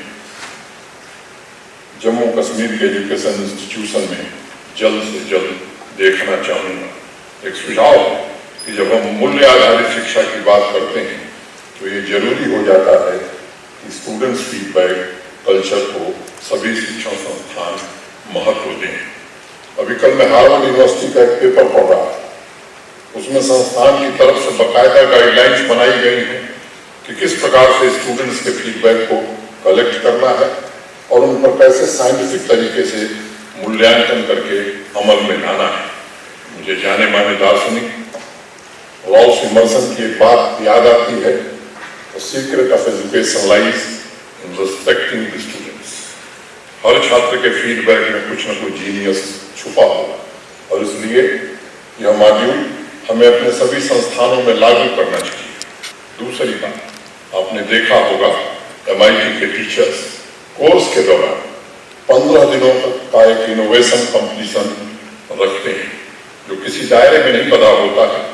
इससे न सिर्फ बहुत सारे डाइवर्स प्रोजेक्ट्स सामने आते हैं, बल्कि आप इंडिविजुअल स्टूडेंट्स के कैरियर को समझकर उसे अच्छी तरह से गाइड भी कर पाएंगे। मैं आशा करता हूं कि आप लोग भी एक फोरम के माध्यम से इसे इम्प्लीमेंट आने वाले दिनों में करेंगे। मेरा एक और सजेशन टीचर्स के रोल को लेकर है। मेरा यह मानना है संस्थान को पूरी स्वतंत्रता चाहिए कि वो जो भी टीचिंग पोजीशंस हैं उन्हें अपने आवश्यकता अनुसार रीडिफाइन कर सकें। यह गौर करने की बात, जब इस शिक्षा नीति का ड्राफ्ट तैयार किया जा रहा था तब सभी स्टेक होल्डर्स से बृहद रूप से चर्चा हुई थी और उनके सुझावों को भी इस नई नीति में शामिल किया गया है। कई बार हम उस रिसोर्सेस को लेकर के बड़ी लंबी चर्चा करते हैं। जम्मू कश्मीर में मैं मानता हूं कि इसकी कोई कमी नहीं और न ही आने वाले भविष्य में होने दी जाएगी। इस साल के बजट में 300 करोड़ रुपए नए कॉलेज बनाने के लिए और जो बन रहे हैं उनको पूरा करने के लिए दिए गए। अगर हम स्कूल और हायर एजुकेशन सेक्टर को मिलाकर देखें तो तकरीबन 2392 करोड़ रुपए जम्मू कश्मीर को दिए गए हैं, जो पिछले बजट से 1000 करोड़ रुपया जाता है, 1000 करोड़। रिसोर्सेस आपके पास हैं, ज्ञान का भंडार भी आपके पास है। आपका लक्ष्य होना चाहिए कि हर एक यूथ को आत्मनिर्भर और सशक्त कैसे बनावे, इस पर हमें मंथन करने की आवश्यकता है। आप देख रहे हैं आज के दौर में शिक्षा सिर्फ मेडिकल इंजीनियरिंग या मैनेजमेंट तक सीमित नहीं है। हजारों नए ऑप्शंस जो आत्मनिर्भर भारत अभियान के लिए एक फोर्स मल्टीप्लायर का काम करेंगे। मैं जानता हूँ कभी उच्चतर शिक्षा में कई समस्याएं हैं, चुनौतियां हैं, लेकिन नई नीति हमें एक अवसर दे रही है ताकि आने वाले समय में जब दुनिया डिजिटल ग्लोब की तरफ बढ़ रही है, छात्र छात्राओं को और अधिक रोजगार के विकल्प मिलेंगे और खुलेंगे। E learning platforms, artificial intelligence, apps, नए उपकरण, शोध के नए विषय के साथ साथ हमें अपनी शिक्षा के रिसोर्सेस को भी जन भागीदारी के साथ मजबूत करना होगा। स्कूल्स को सपोर्ट करना और अधिक से अधिक इनरोलमेंट रेशियो को आज के 26% से बढ़ाकर 2035 तक 50% करना है। आज हम एक संकल्प यहाँ ले सकते हैं, इस पर आने वाले सत्र से हम काम प्रारंभ कर देंगे, क्योंकि इस नीति में यह स्पष्ट कहा गया है कि आप open distance learning, online programs को भी प्रमोट करें, तो यह ज्यादा मुश्किल नहीं होना चाहिए। Since I am from engineering background, I have always felt the need for career innovators who could play the role of a change maker. I am a firm believer in knowledge exchange, which not only has its impact on local community, but also influences the talent pool at the global scale. एक बड़े प्रसिद्ध educator हैं George कोरोस, और उन्होंने एक बड़ी महत्वपूर्ण बात कही और मैं उन्हें उद्धृत करना चाहूंगा, कोट करना चाहूंगा। Technology will not replace great teachers, but technology in the hands of great teachers can be transformational. और मैं यह मानता हूं कि हमारी नई शिक्षा नीति भी इसी आदर्श पर बनाई गई, जिससे न सिर्फ हम टेक्नोलॉजी के पोटेंशियल को पूरी तरह हार्वेस्ट कर सकें, बल्कि इक्विटेबल और इंक्लूसिव एजुकेशन को अचीव कर सकें। यह अपार हर्ष का विषय है कि नई शिक्षा नीति फैकल्टी और इंस्टीट्यूशनल ऑटोनॉमी पर बल दे रही है। मेरा एक और सजेशन है कि आप लोग इसे एक अवसर की तरह लेकर वर्षों से रुकी फैकल्टी के प्रोग्रेशन और मेरिट बेस्ड कैरियर मैनेजमेंट पर भी ध्यान दें, ताकि आने वाले समय में नए टीचर्स का भी टैलेंट पूल तैयार हो सके। एक कहानी आप लोगों से साझा करना चाहूँगा। एक बार किसी शिष्य ने महात्मा बुद्ध से पूछा, प्रभु समाज की असली परिभाषा क्या है? भगवान बुद्ध ने जो बात कही वो मैं आपके बीच रखना चाहता हूँ। बुद्ध बोले, परिभाषा तो मुझे पता नहीं, हाँ दो बातें निश्चित हैं, महाज्ञान और महाकरुणा। अब शिष्य चक्कर में था, उसने फिर पूछा, महाराज तो फिर क्या इतना कर देने से काम चलेगा? तो भगवान बुद्ध ने बोला, यह अधूरा होगा, यह सिर्फ सिक्के का एक पहलू होगा। जब भी ज्ञान का जन्म होता है उसी वक्त करुणा का भी जन्म होता है। आपके पास ज्ञान का भंडार है और करुणा का भी भंडार है। आप इसको जितना साझा करेंगे मैं मानता हूँ यह उतना ही बढ़ेगा। मित्रों, एक और बात आपसे साझा करना चाहूँगा, जो हमारे शिक्षण संस्थान है वो जीवंत होने चाहिए। इसके लिए जरूरी है कि साथ छात्र और शिक्षक दोनों का समयानुसार एडवांस ट्रेनिंग होती रहे। 19वीं सदी के अमेरिकन फिलोसफर और एजुकेशन रिफॉर्मर थे जॉन डेविड। उनकी एक बड़ी गूढ़ बात है, वो कहते हैं, if we teach today students as we talk yesterday, we rob them of tomorrow. इस नई नीति में इस बात पर बल दिया गया है कि समय की बदलती मांग के मुताबिक टीचर्स को भी लगातार ट्रेन करते रहना है, इनोवेटिव आइडियाज पर काम करना है। We need to change with time. एक प्रसिद्ध ग्रीक फिलोसफर हेराक्लिटस, आपने नाम सुना होगा, उन्होंने बात कही थी, you can not step in the same river twice. क्यों? क्योंकि सब कुछ हर क्षण परिवर्तनीय है। जिस गति से टेक्नोलॉजी बदल रही है, जिस तेज गति से टेक्नोलॉजी बदल रही है, हमारा एजुकेशन सिस्टम, जॉब रिक्वायरमेंट्स, ये भी इससे अछूते नहीं। शिक्षण पद्धति पर भी हमें ध्यान करना होगा। बदलती हुई टेक्नोलॉजी ने, तेज गति से बदलती हुई टेक्नोलॉजी ने शिक्षकों के लिए और शिक्षण पद्धति के लिए एक बड़ी चुनौती खड़ा की। मैं उम्मीद करता हूँ कि सभागार में बैठे हुए लोग या जो लोग भी इसमें शिरकत कर रहे हैं, इन नई चुनौतियों को पार करने में, अपने को सक्षम बनाने में सिद्धि हासिल करेंगे। मेरा आग्रह है आप सबसे कि हेराक्लिटस की इस बात का जरूर ध्यान रखें। और सब कुछ लगातार मूव हो रहा है और हमारे एजुकेशन सिस्टम में उसी तरह की तैयारी की आज जरूरत पड़ेगी, उसके लिए हम खुद को तैयार करें।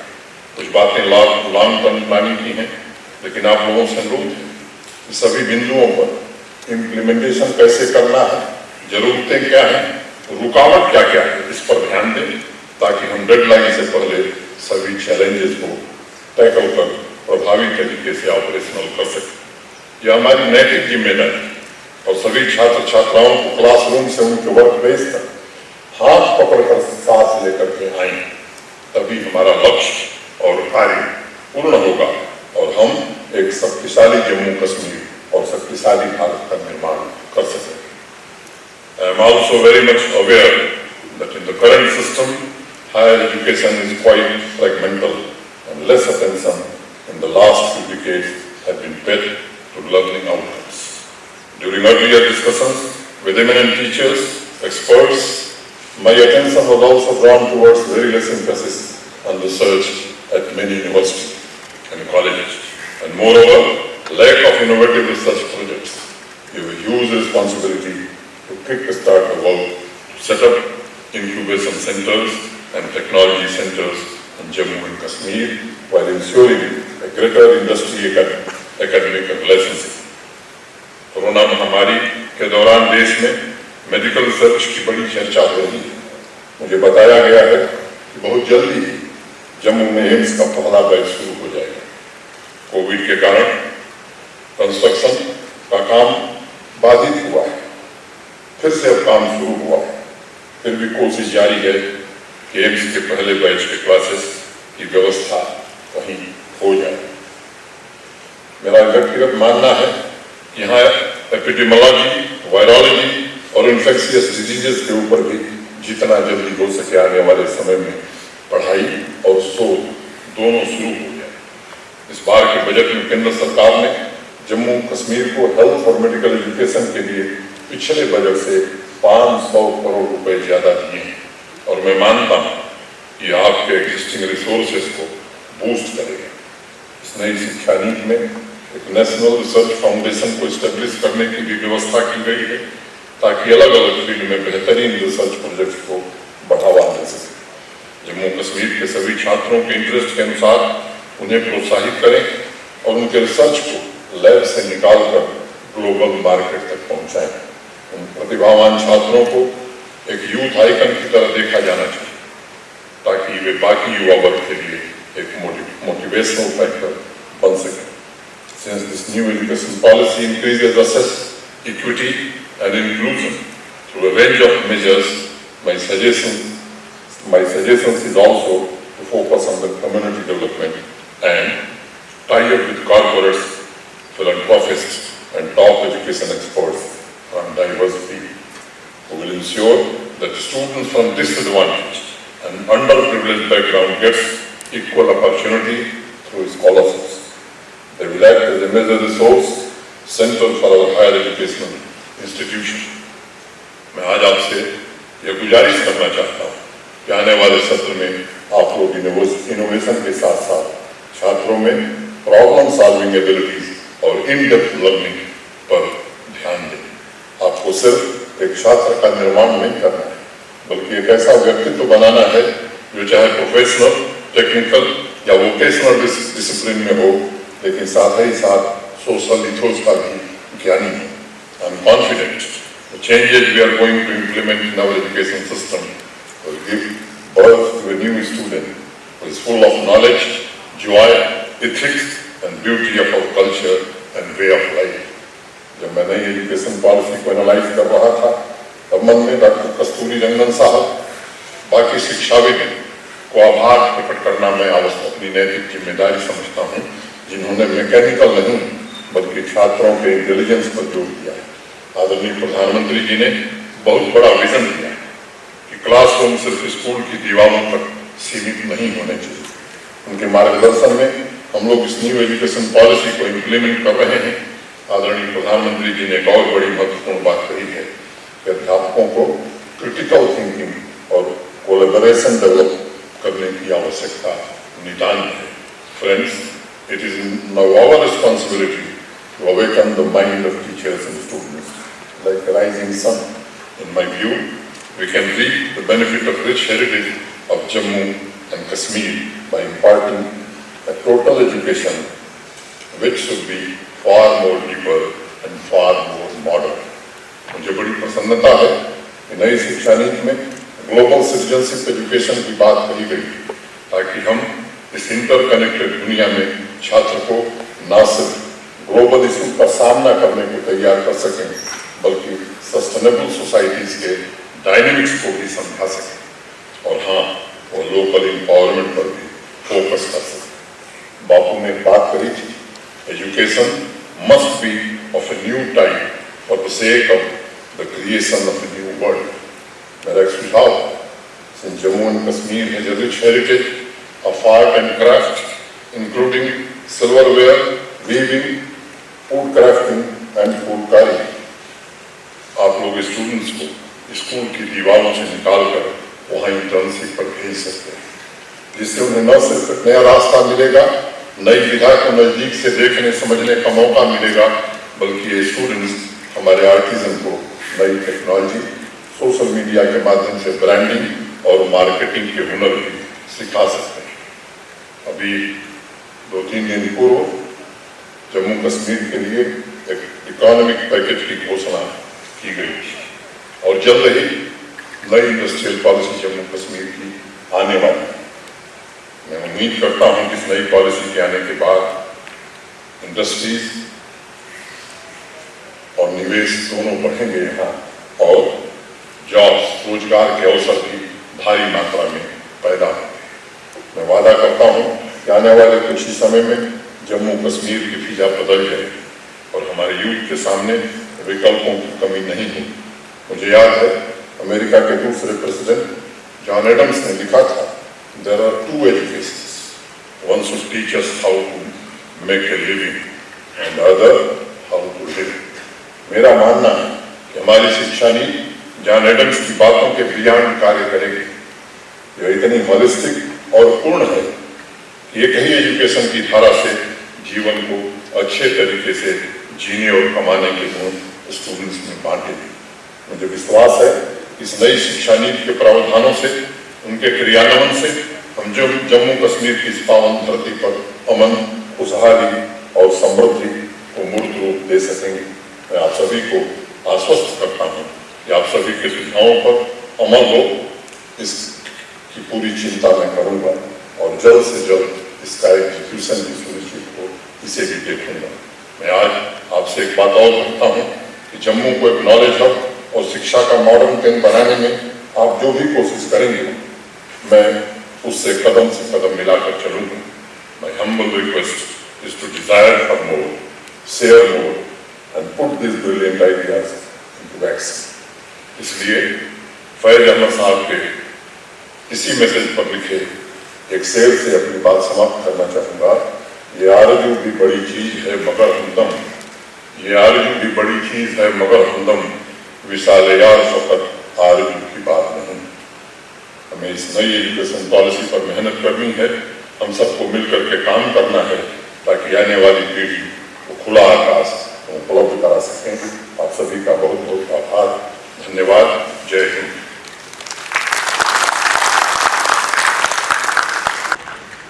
Thank you, sir. That was indeed a very inspirational address. We in the University of Jammu look up to your dynamic vision and guidance, especially for ensuring effective implementation of the national education policy in its true spirits. Next, we have with us in a virtual mode a distinguished academician, the former chairperson of the apex regulatory authority of higher education in the country, the University Grants Commission, former Vice Chancellor of National University of Education Planning and Administration, Advisor Education Planning Commission, Government of India, Professor Ved Prakash ji. I now request him for his expert lecture, please.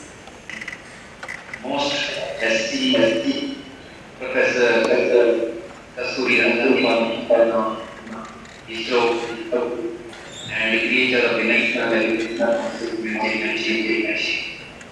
I am one of his great admirers.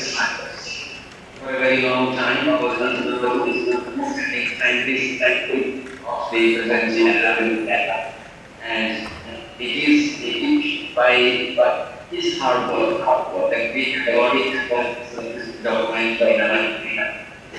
And now the onus lies on us insofar as the national education is concerned, which is also not a small challenge. It is also, I will consider it a bigger challenge.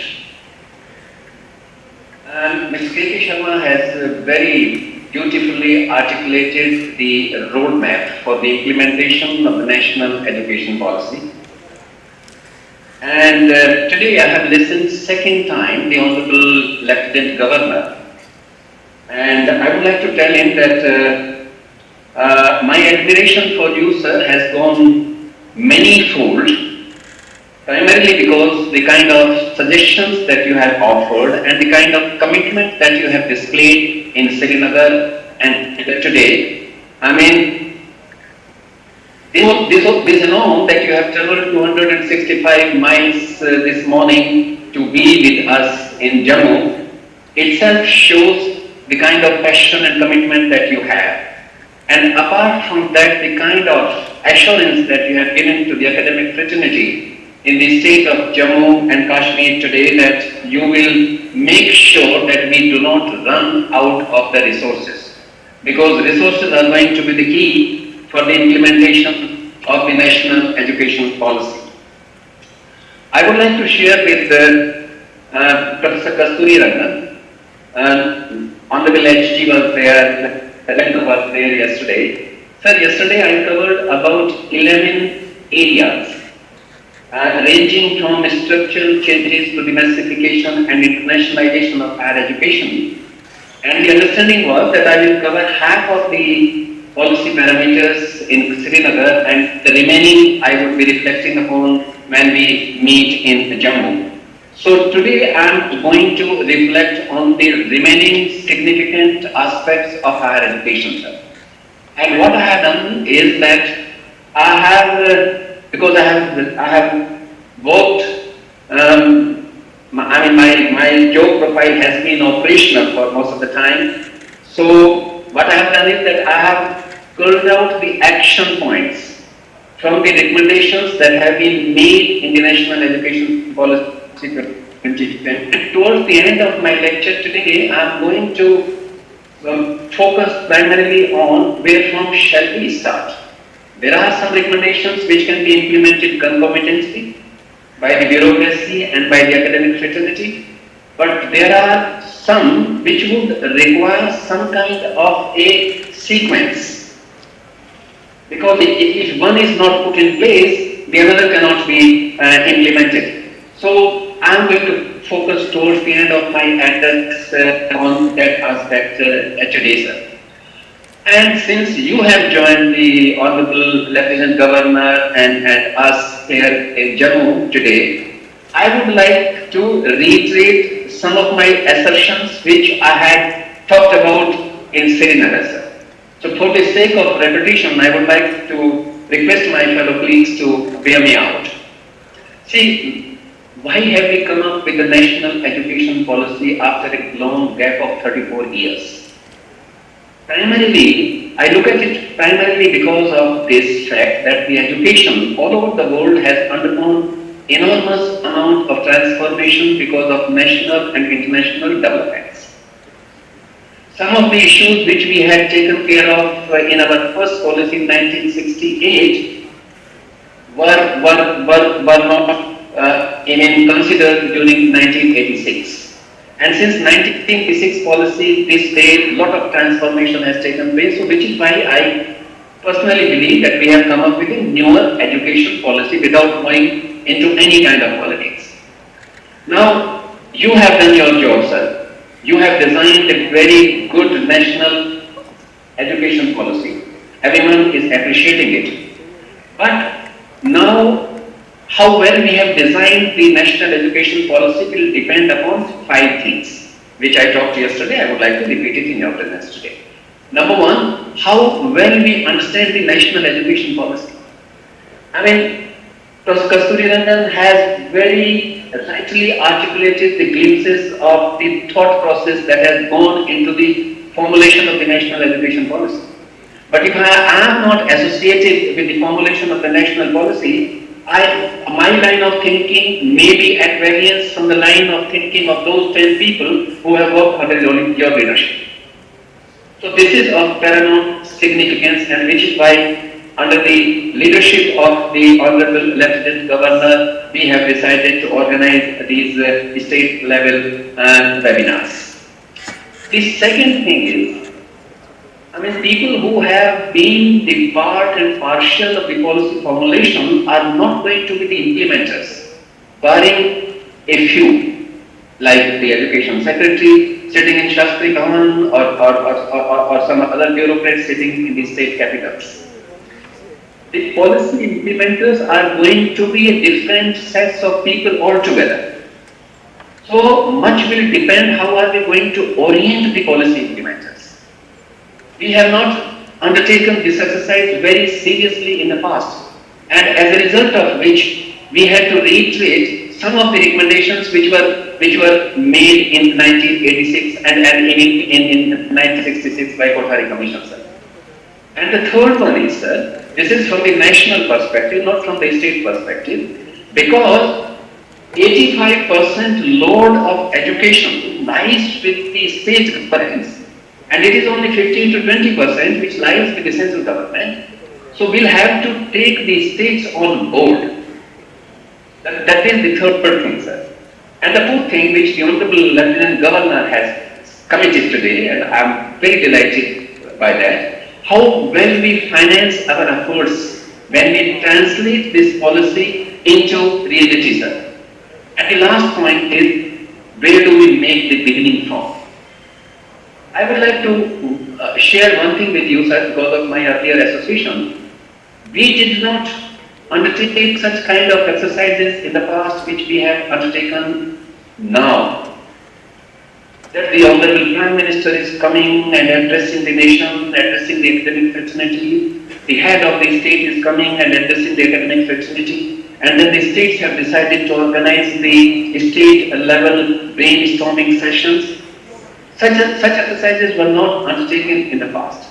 So I hope that this will create a very favorable atmosphere in the country to translate the policy into action, sir. Sir, you have committed through your document that you are going to provide quality education accessible to 37 crore children in the age group from 3 to 18. With that 5 plus 3 plus 3 plus 4 model, and 7 crore children in the age cohort of 18 to 23. If we are going to spike the gross enrollment ratio in higher education from the present level of 27% to 50%. This is a huge national commitment that you have made. I consider it a tall order, and it would require good deal of preparation of resources at different levels. We should not undermine it, actually.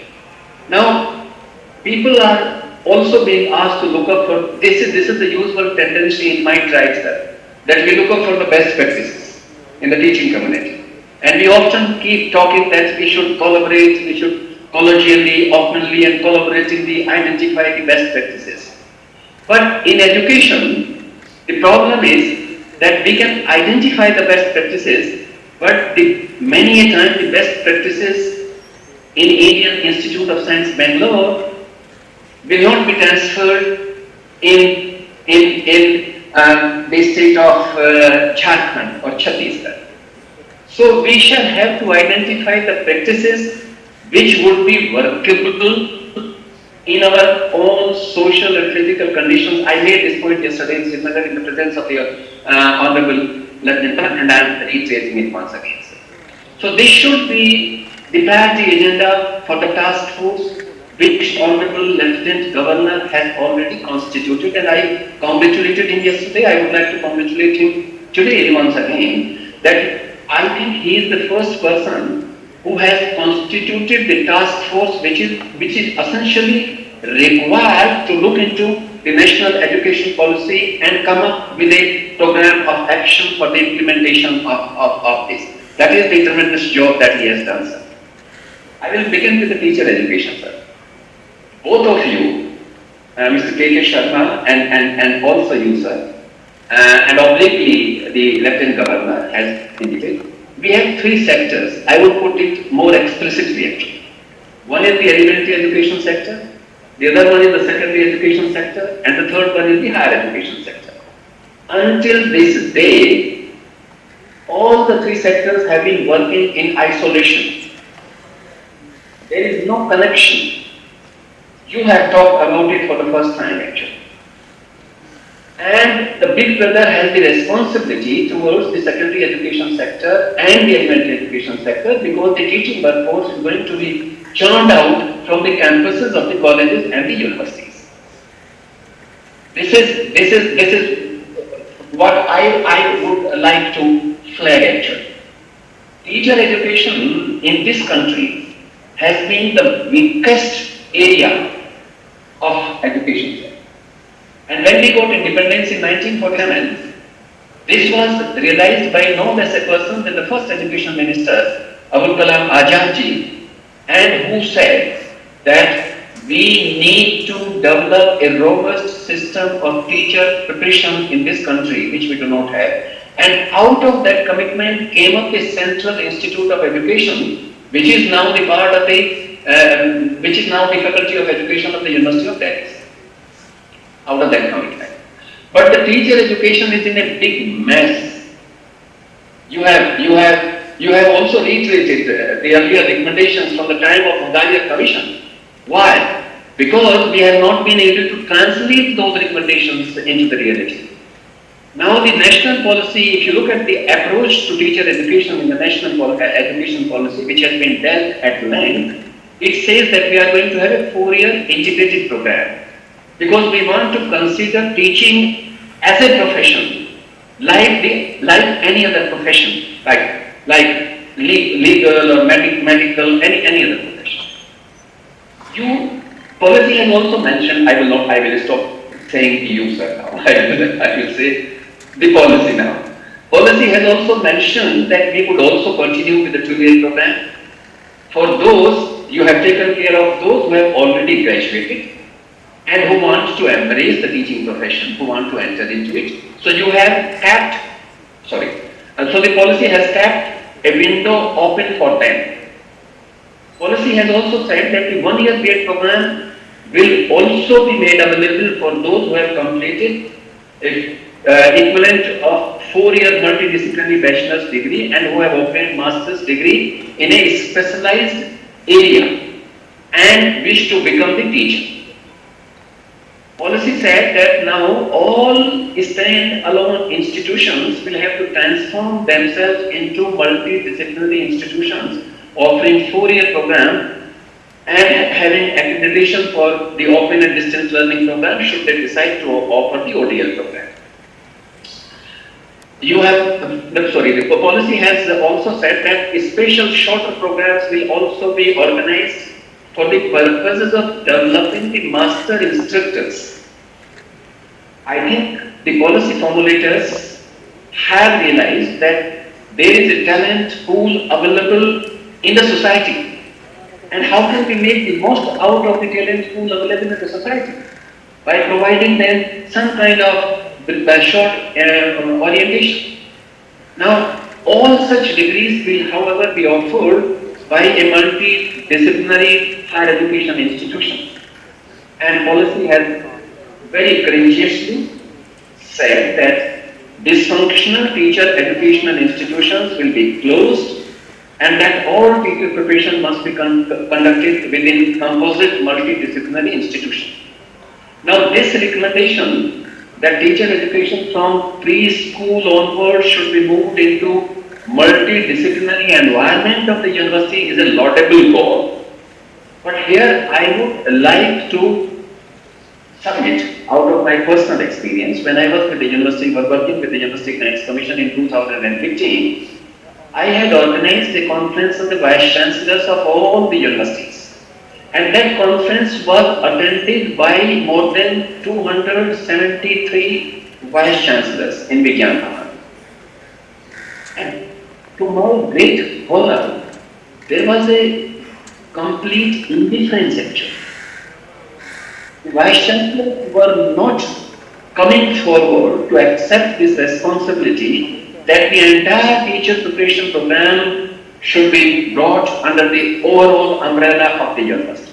We have to now ensure this, and therefore we will have to mobilize our fellow colleagues who are heading the universities, and they should come forward and they should shoulder this responsibility in a meaningful manner. As a word of caution, sir, I thought that I would like to share it with you and with the Honorable Lieutenant Governor and Mr. K.K. Sharma.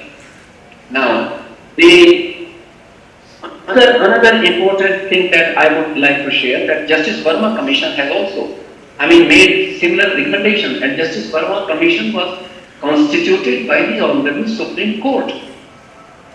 And the Supreme Court, after accepting the report, issued the direction that Justice Verma Commission's recommendations should be implemented in toto. There should not be any departure at all, but nothing has happened in our country in the last 8 years.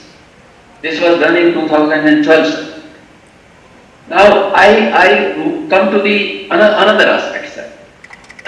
This 4-year program, until now, we have implemented this 4-year program.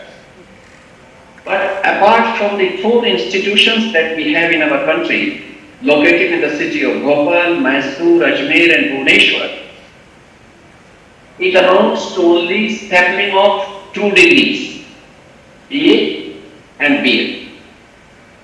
Or MA or BA or MSc or BA.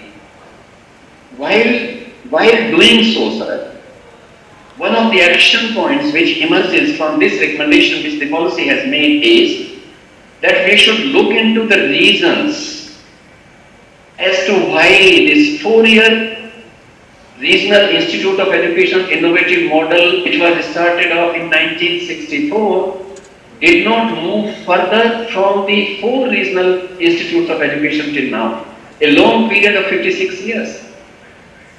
I think we should look into the reasons for the non-implementation, for the transfer of this model beyond the boundaries of those 4 regional institutes of education, which were established on the model of the land grants universities of the United States. They are wonderful institutions.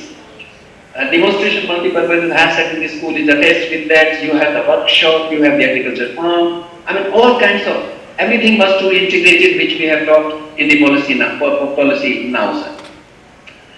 Now, this is one thing that I would like to highlight, sir. I mean, even our task force in the state of Jammu and Kashmir should look into those regions, and we must address those regions. Otherwise, we again would be committing similar mistakes, sir. I move on to the research in higher education, sir, very briefly, because you have very eloquently reflected on this aspect. I am happy that in some way I was also associated with the idea of the National Research Foundation. Research seems to have caught up the right attention of the policy. And in the policy it is said that we are spending very little on research and development. We are spending only 0.68% of the GDP on research, and we want to compete with the countries which are spending 3% of the GDP and 2.8% of the GDP, and their GDP is very far greater than that of ours.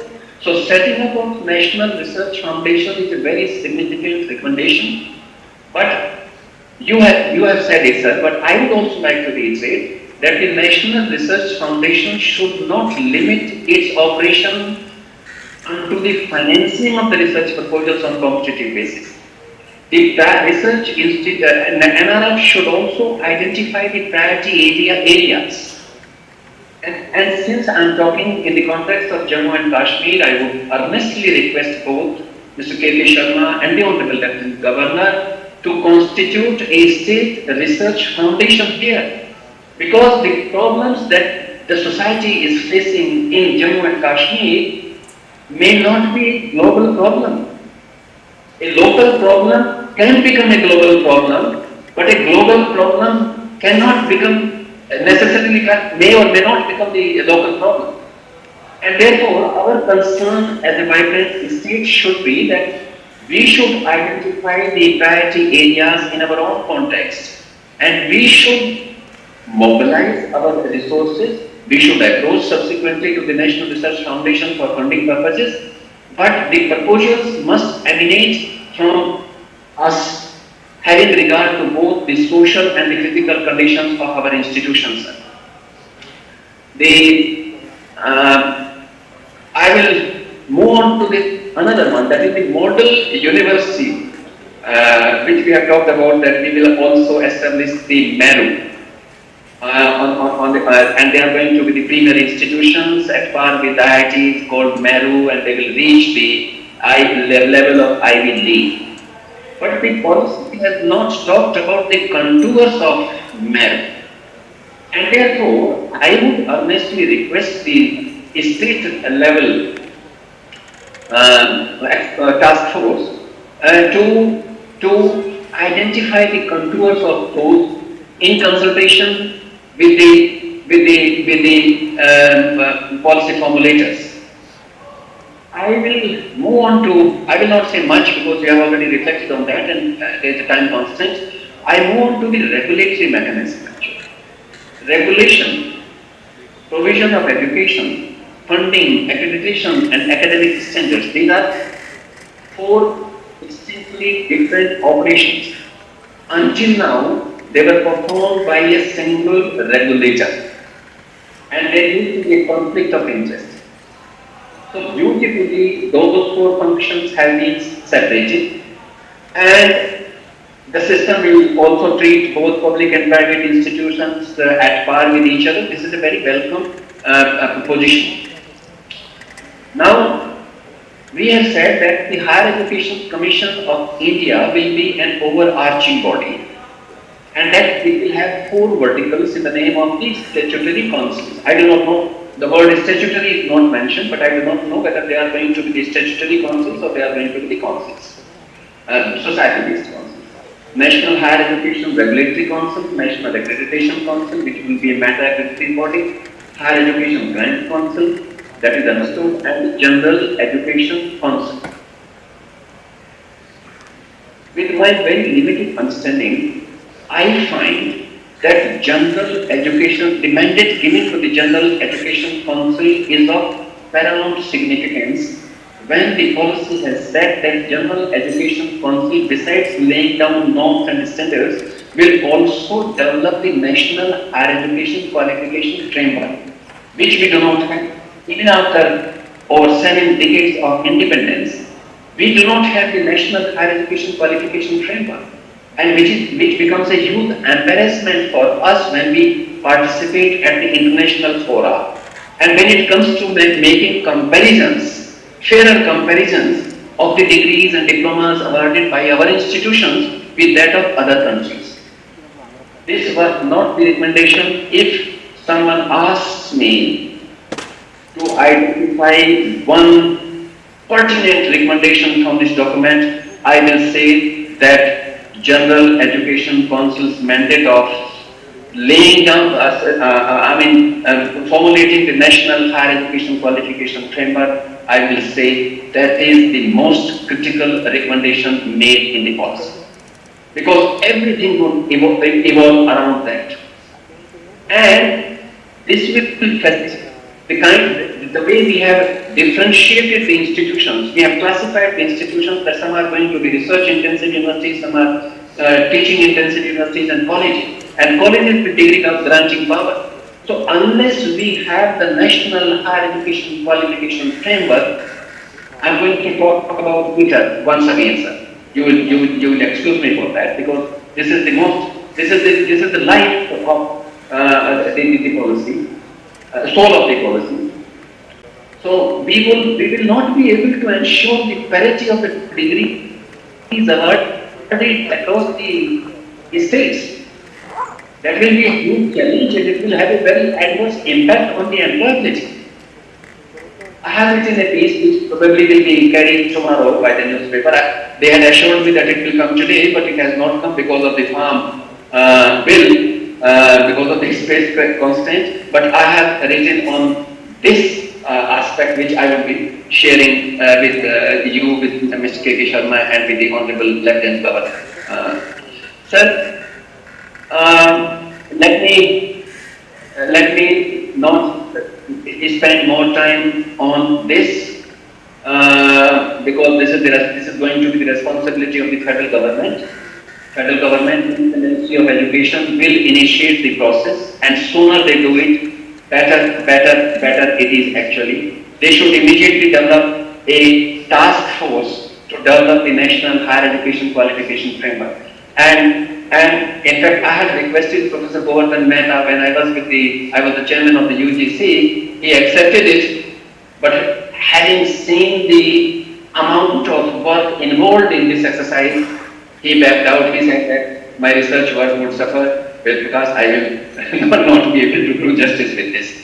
But we have reiterated, we have come up with this. In fact, this was not even mentioned in the earlier two policies. Let me also briefly reflect on the financing of higher education.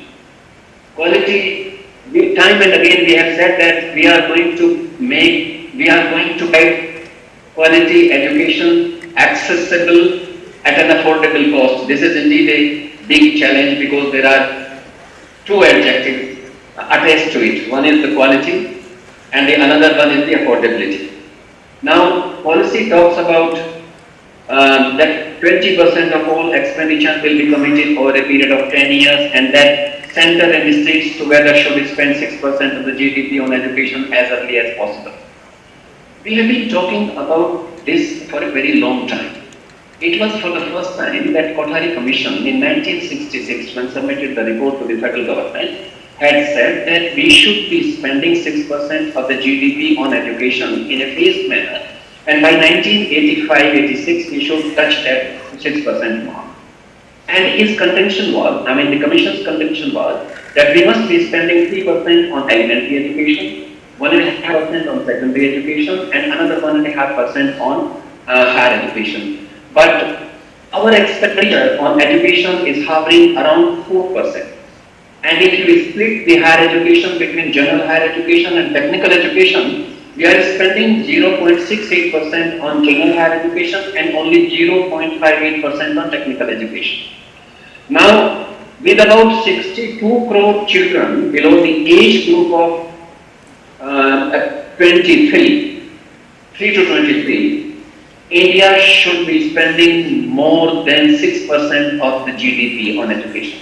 Because much will depend on how do we finance our efforts when we translate it into reality.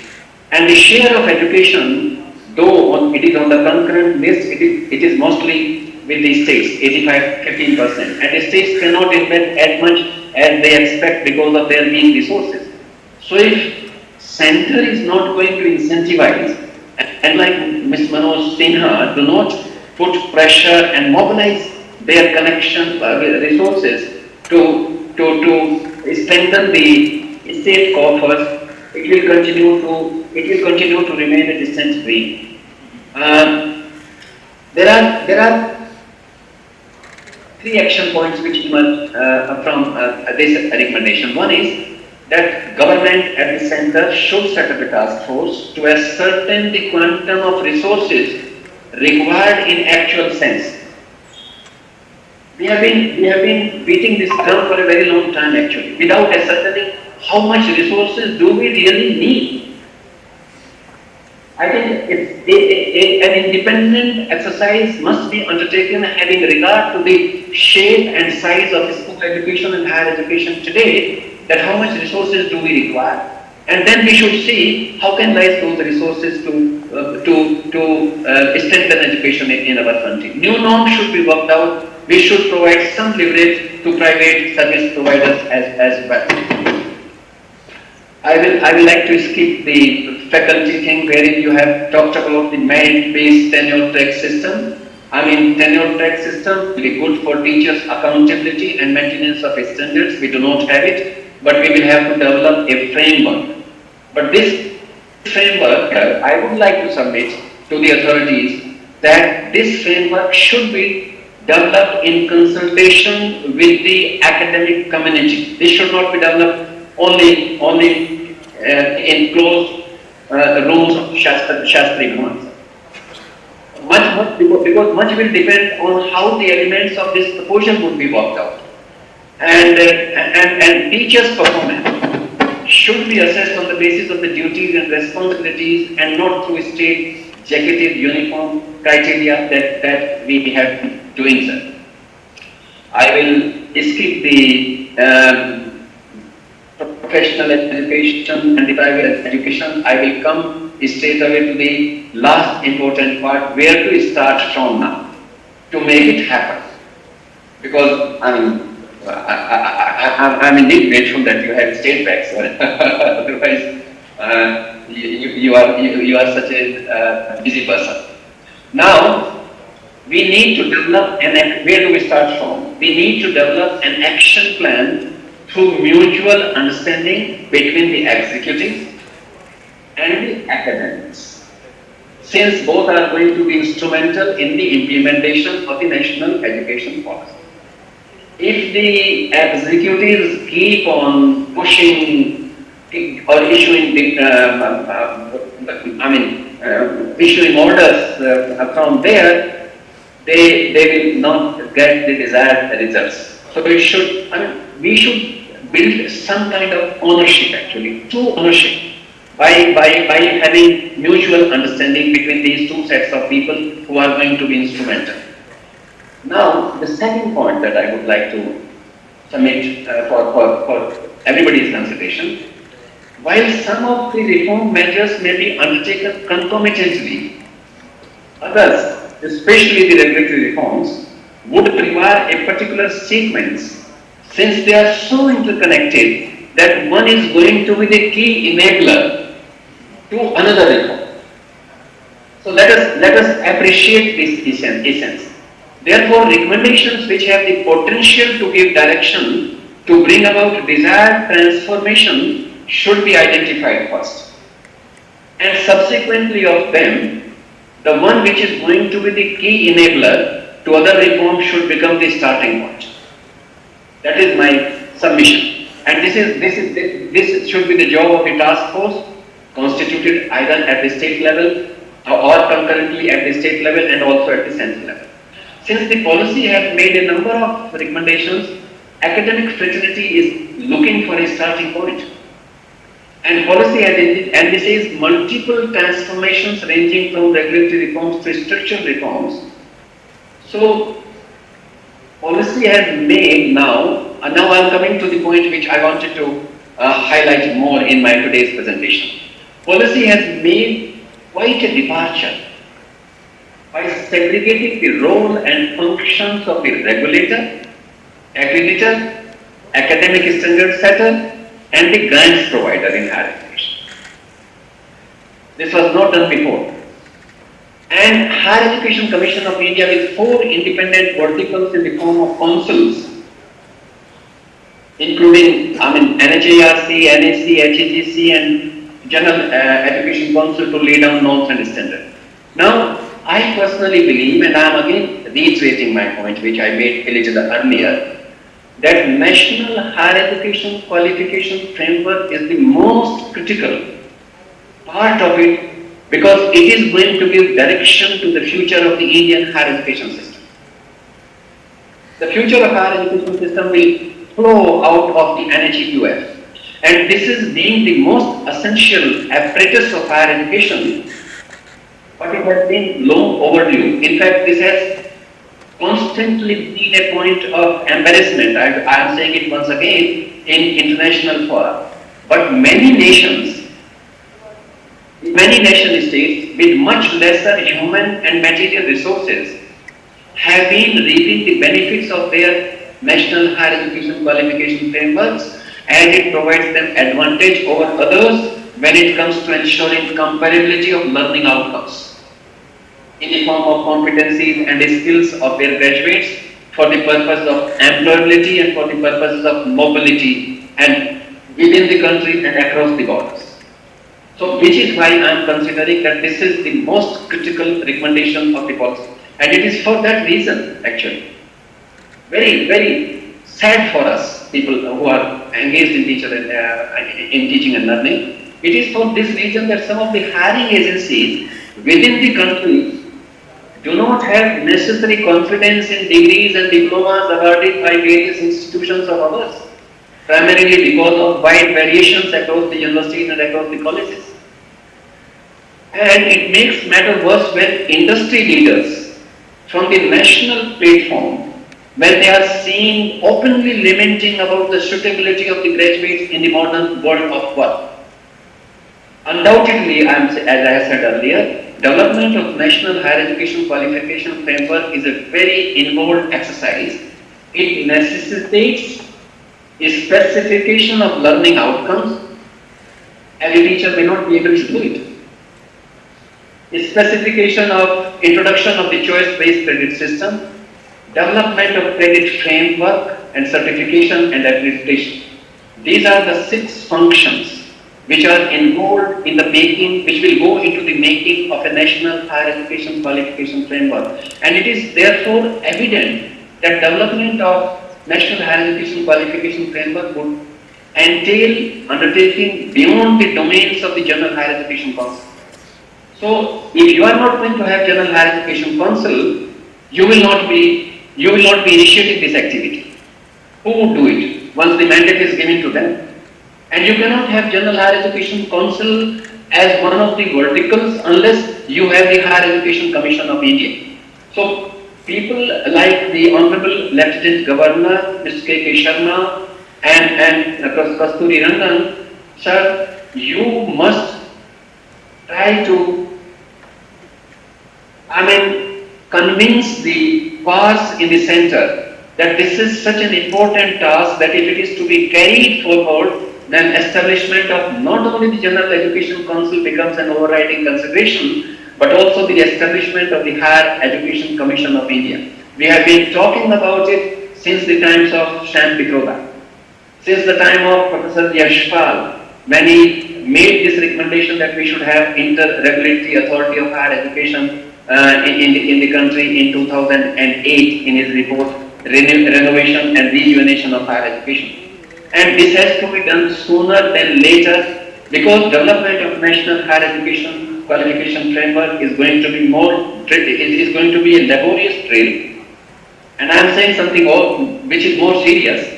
And implementation of this national higher education qualification framework, sir, across 993 degree awarding institutions and over 40,000 colleges will be even more time consuming exercise. So we should not be spending years together in this exercise, which is why establishment of the Higher Education Commission should be expedited without waiting for the outcomes of further deliberations. This is an independent exercise which can be undertaken at the national level. I was very happy when I had learned that the Honorable Minister would be here, but unfortunately he could not make it because of some other pressing engagement. If implementation of the last point that related to this, I would also like to say a couple of more things. If implementation of critical regulatory reforms do not receive top priority in our scheme of things, then it is going to adversely affect all other reforms besides creating uncertainty and sense of slackness from top to bottom. I have suffered that when I was the chairman of the UGC. And there was a discussion going on that we are going to have the National Higher Education Research Commission. But that did not happen. So it creates some kind of slackness in the entire system. Nobody would listen to the top, and it gets percolated down to the bottom. So instead of creating that kind of inertia, what is of paramount significance is that we must undertake this exercise on the top priority basis. And now what I have done, sir, I will not take more time in it. I have identified certain tasks actually for different agencies. I have shared them there in Jammu, but I would, in Srinagar, but I would like quickly, to resubmit some of them, and some of them are going to be new. Identification of single faculty institution is one task. Ascertaining the viability of upgrading single faculty institutions into multi-faculty institutions is another task. Institution development plan is another task. Classification of universities into research universities and teaching universities and autonomous colleges by expert committee is yet another task. Multidisciplinary undergraduate education of varying duration and development of curriculum for such a program wherein 10 students will be leaving after 1 year, 9 students will be leaving after 2 years, and another 15 will be leaving after 3 years, is going to be a very important task for the teachers. That is by the individual institution. Setting up of the academic bank of credit is another important task, sir, which should be carried out, which should be undertaken by the National Higher Education Regulatory Council along with the Ministry of Education. Revision of choice-based credit system is an exercise which is to be undertaken by individual university. Criterion-based grading system is an exercise which is to be undertaken by the General Education Council according to the recommendation of the National Education Policy. Now, increase in enrollment, which we have been talking about for a fairly long period of time, is the responsibility of the individual institution. Establishment of NETF is the responsibility of the Ministry of Education. So like that, what I have done is that I have prepared a set of, I have identified these agencies which are responsible for carrying forward those activities.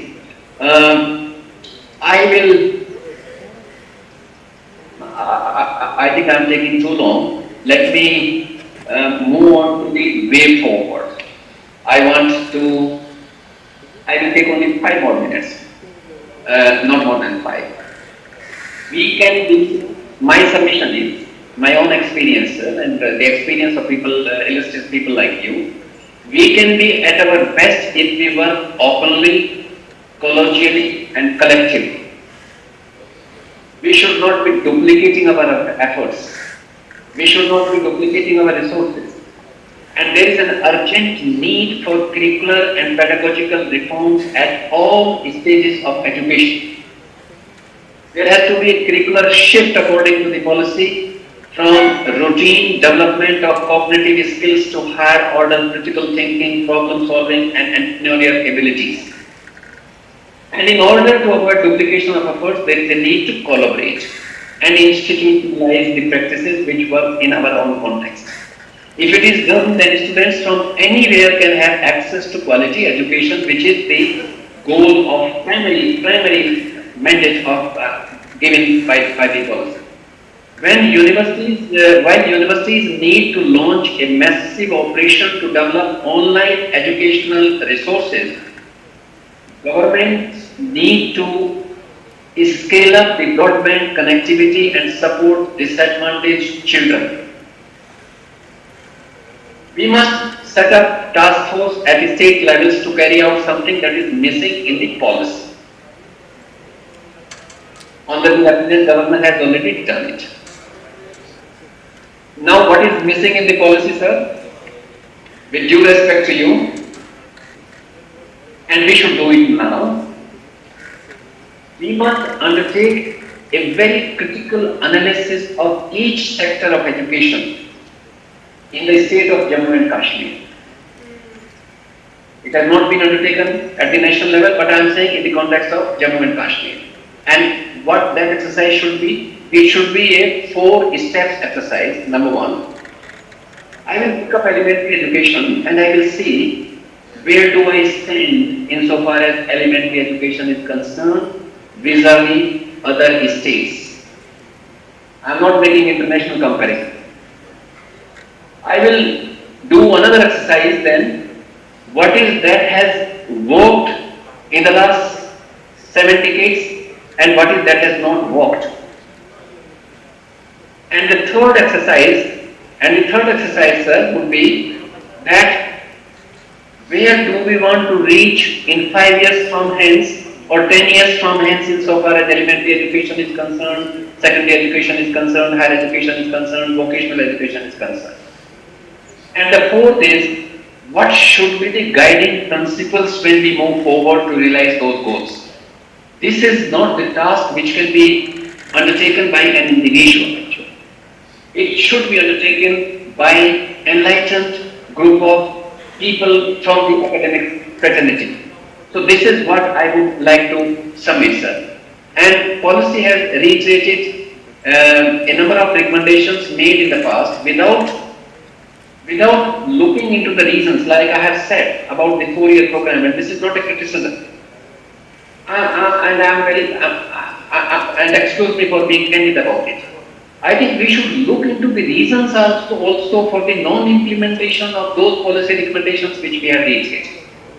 There are a couple of them like that. We have reiterated because that is the need of the hour. And they are as relevant today as they were relevant in the past. But let us look into those reasons so that we can so that we do not reiterate it in 15 years from hence or 20 years from hence. That is my submission.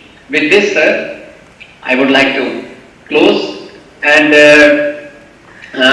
I would like to express my very sincere thanks and gratitude to the Honorable Lieutenant Governor for having given me this opportunity.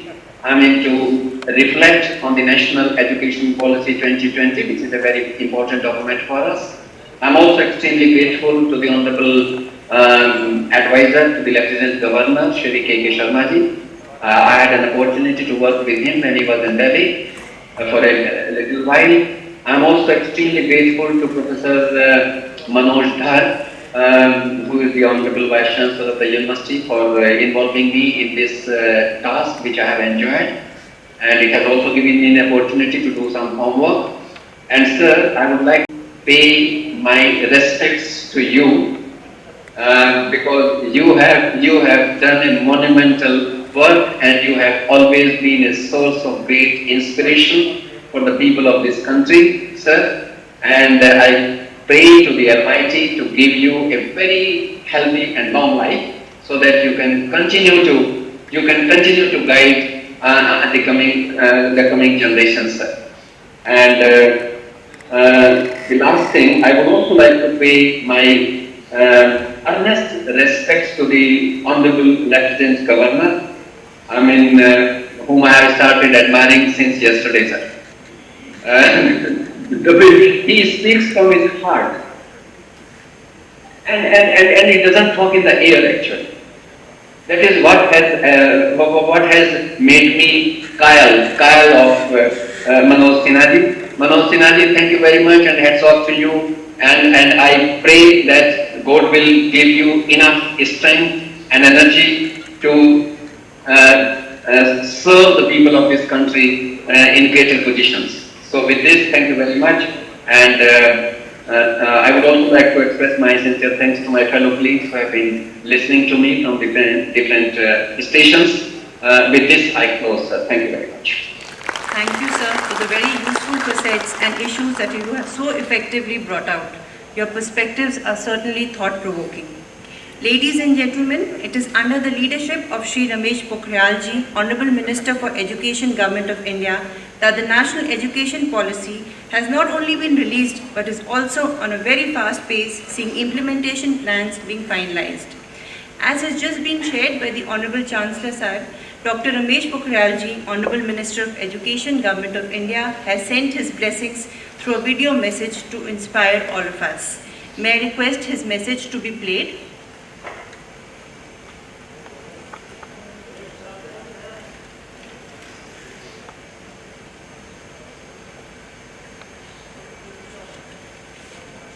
राष्ट्रीय शिक्षा नीति 2020 के क्रियान्वयन की दिशा में जम्मू और कश्मीर की जो ये आज विशेष पहल हो रही है, मैं इस महत्वपूर्ण सम्मेलन में राज्य के यशस्वी उपराज्यपाल मेरे बड़े भाई आदरणीय श्री मनोज सिन्हा जी, हमारे इस कार्यक्रम में इस नीति के जो नई नीति आई है 2020, इस नई नीति के शिल्पी और पद्म भूषण इसरो के पूर्व चेयरमैन आदरणीय कस्तूरी रंगन जी, सलाहकार श्री के शर्मा जी जो शिक्षा के सचिव भी रहे हैं, मुख्य सचिव श्री सुब्रमण्यम जी, सभी विश्वविद्यालय के कुलपतिगण, निदेशकगण, सभी शिक्षा के शिक्षाविद, संकाय, सभी जम्मू कश्मीर के कोने कोने से जुड़े मेरे सभी भाई और बहनों, मैं इस अवसर पर जबकि एक बहुत बड़ी पहल देश के लिए, देश की आज़ादी के बाद एक नई शिक्षा नीति जो भारत केंद्रित होगी, ज्ञान विज्ञान अनुसंधान नवाचार और प्रौद्योगिकी के क्षेत्र में राष्ट्रीय नहीं बल्कि अंतर्राष्ट्रीय फलक को भी स्पर्श करेगी, ऐसी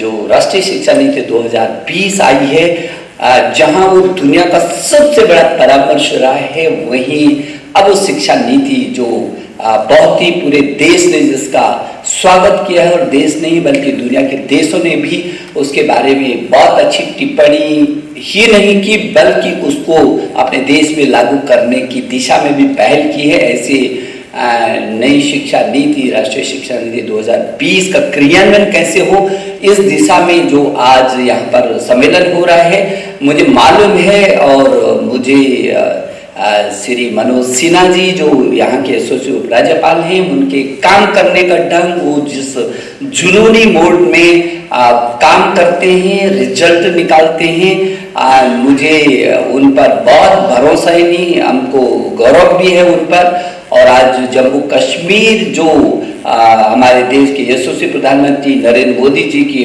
प्रेरणा से आज देश की मुख्य धारा में तेजी से विकास की गति पकड़ रहा है, जहां तमाम शैक्षणिक संस्थान चाहे IIT हो, IIIT हो, NIT हो, IIM हो, ISR हो, तमाम प्रकार के संस्थान जिस तरीके से केंद्रीय विश्वविद्यालय हों, मैं पीछे के दिनों में गया था तो 105 कार्यों के शिलान्यास और उद्घाटन किए थे।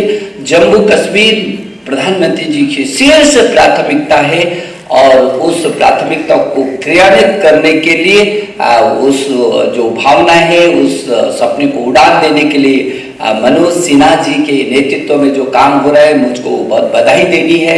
जम्मू कश्मीर को मेरा बस इतना ही निवेदन है, हमारे शिक्षाविद, हमारे कुलपति, निदेशक, क्योंकि एक नीति जब बनती है उसका निर्माण होता है और उसके क्रियान्वयन, निर्माण और क्रियान्वयन के जो बीच की कड़ी है वो लीडरशिप होती है। लीडरशिप कितनी पारदर्शी है, कितनी सशक्त है, कितनी विजनरी है, कितनी मिशनरी है और कितनी तात्कालिक तरीके से उसको जमीन तक क्रियान्वित करती है, ये उन पर निर्भर करता है। और इसलिए ये जो शिक्षा नीति है, जहाँ इंडियन है, इंटरनेशनल है, इंक्लूसिव है, इम्पैक्टफुल है, इंक्लूसिव है, वही ये जो शिक्षा नीति है वो नेशन फर्स्ट कैरेक्टर मस्ट की आधारशिला पर, इक्वालिटी और एक्सेस की आधारशिला पर खड़े होकर के पूरे विश्व की प्रतिस्पर्धा में आगे आती है। मुझे भरोसा है कि इसका हम क्रियान्वयन करेंगे। महिम राष्ट्रपति जी के नेतृत्व में विगत कई बार हम लगातार सम्मेलनों को भी कर रहे हैं और जिस तरीके से हमारे देश के प्रधानमंत्री, हमारे राष्ट्र के राष्ट्रपति, दोनों लोग विशेष रुचि लेकर के इसके क्रियान्वयन की दिशा में एक मिशन मोड में इसको आगे बढ़ाने की मंशा रखते हैं। मुझे भरोसा है कि जो सम्मेलन है, ये जम्मू कश्मीर, वैसे भी ये हिमालय है, ये भाग है, धरती का स्वर्ग जम्मू कश्मीर को कहा जाता है। इसकी खूबसूरती भी है, कलुषितता भी है, इसमें पारदर्शिता भी है, दृढ़ता भी है और प्रगतिशीलता भी है। और इसलिए इस जम्मू कश्मीर के इस सम्मेलन में जो शिक्षा का है, क्योंकि शिक्षा किसी समाज, किसी व्यक्ति, किसी राष्ट्र की आधारशिला होता है, जितनी मजबूत आधारशिला होगी उतनी मजबूत राष्ट्र का भवन होगा, राज्य का परिदृश्य होगा। और मुझे भरोसा है कि मजबूत नींव आप रखेंगे और इसके क्रियान्वयन में आगे आएंगे। मैं एक बार आप सब लोगों को बहुत बधाई और शुभकामना देता हूँ। धन्यवाद। We are indebted to the Honorable Minister Sir for his motivating message. We in the university assure that we shall work with full capacity and more to take the vision envisioned in this policy to our implementation and conclusion phase. As a mark of reverence and gratitude, may I now request Professor Manoj Dhar, Vice Chancellor, University of Jammu, to kindly present a memento to Shri Manoj Sinha Ji, Honorable Lieutenant Governor, Jammu and Kashmir and Chancellor, University of Jammu.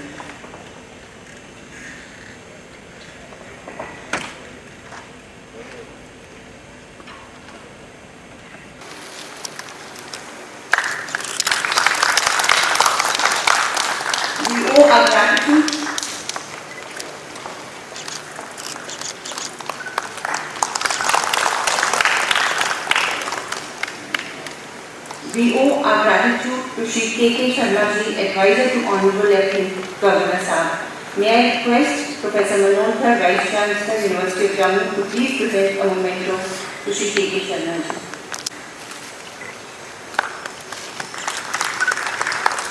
May I now request Professor Keshav Sharma, former Dean Academic Affairs and the senior most faculty member of the university, to please present a formal vote of thanks. This moment for the University of Jammu, because we have today amongst us Shri Honorable Manoj Sinha Ji, the Lieutenant Governor of the Union Territory of Jammu and Kashmir and the Chancellor of the University of Jammu. Thank you very much, sir, for your maiden visit to the University of Jammu.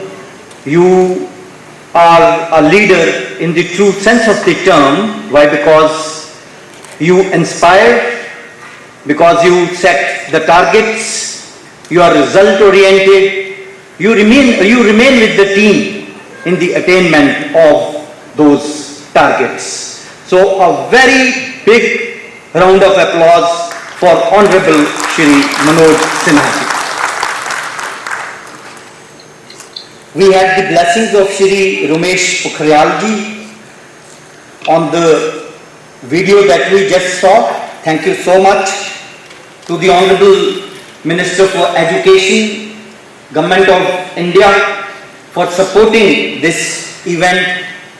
We have always had the support of Shri K.K. Sharma ji, who is presently the advisor to the Honorable Lieutenant Governor.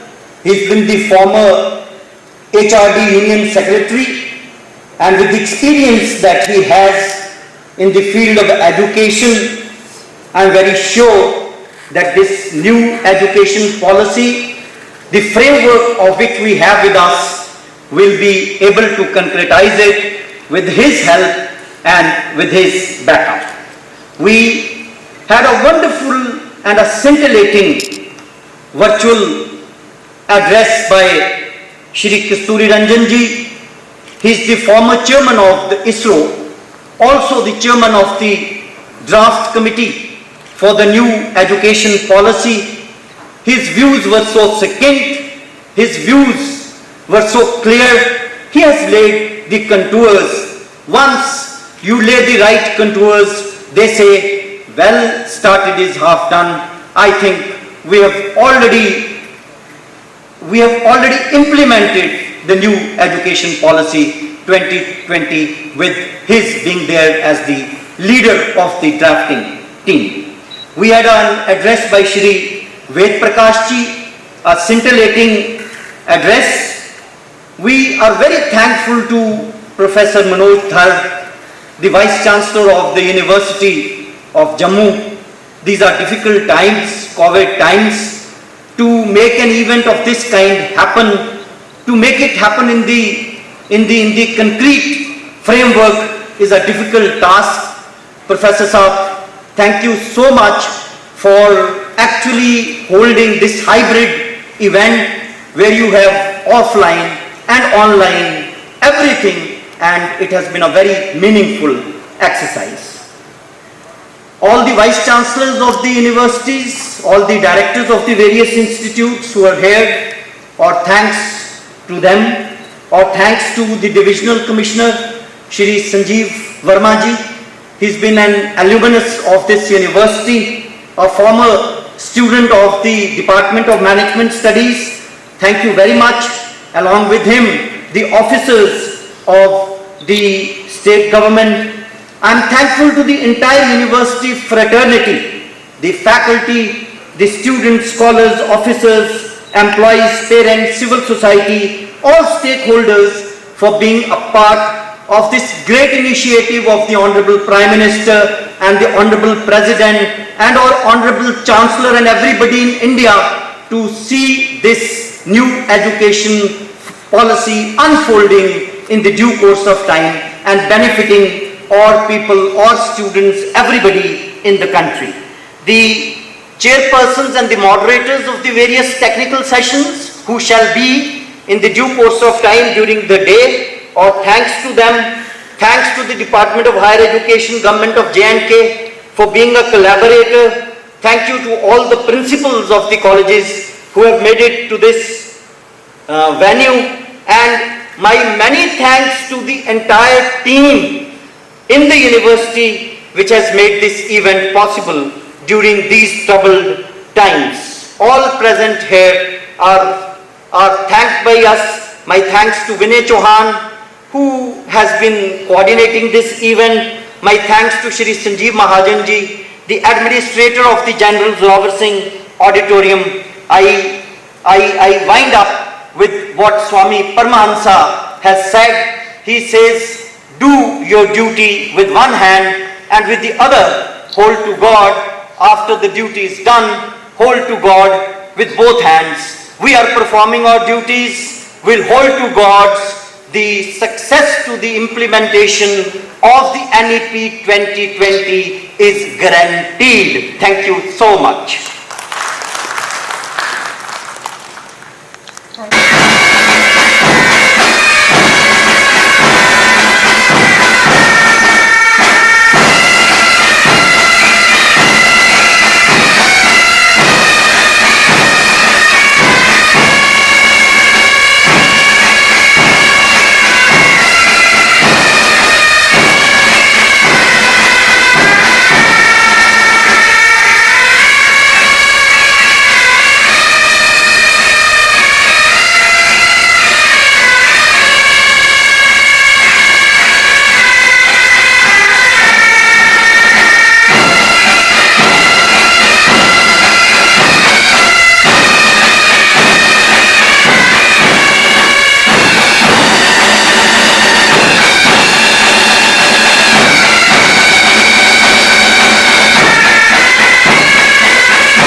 As the distinguished guests leave the hall,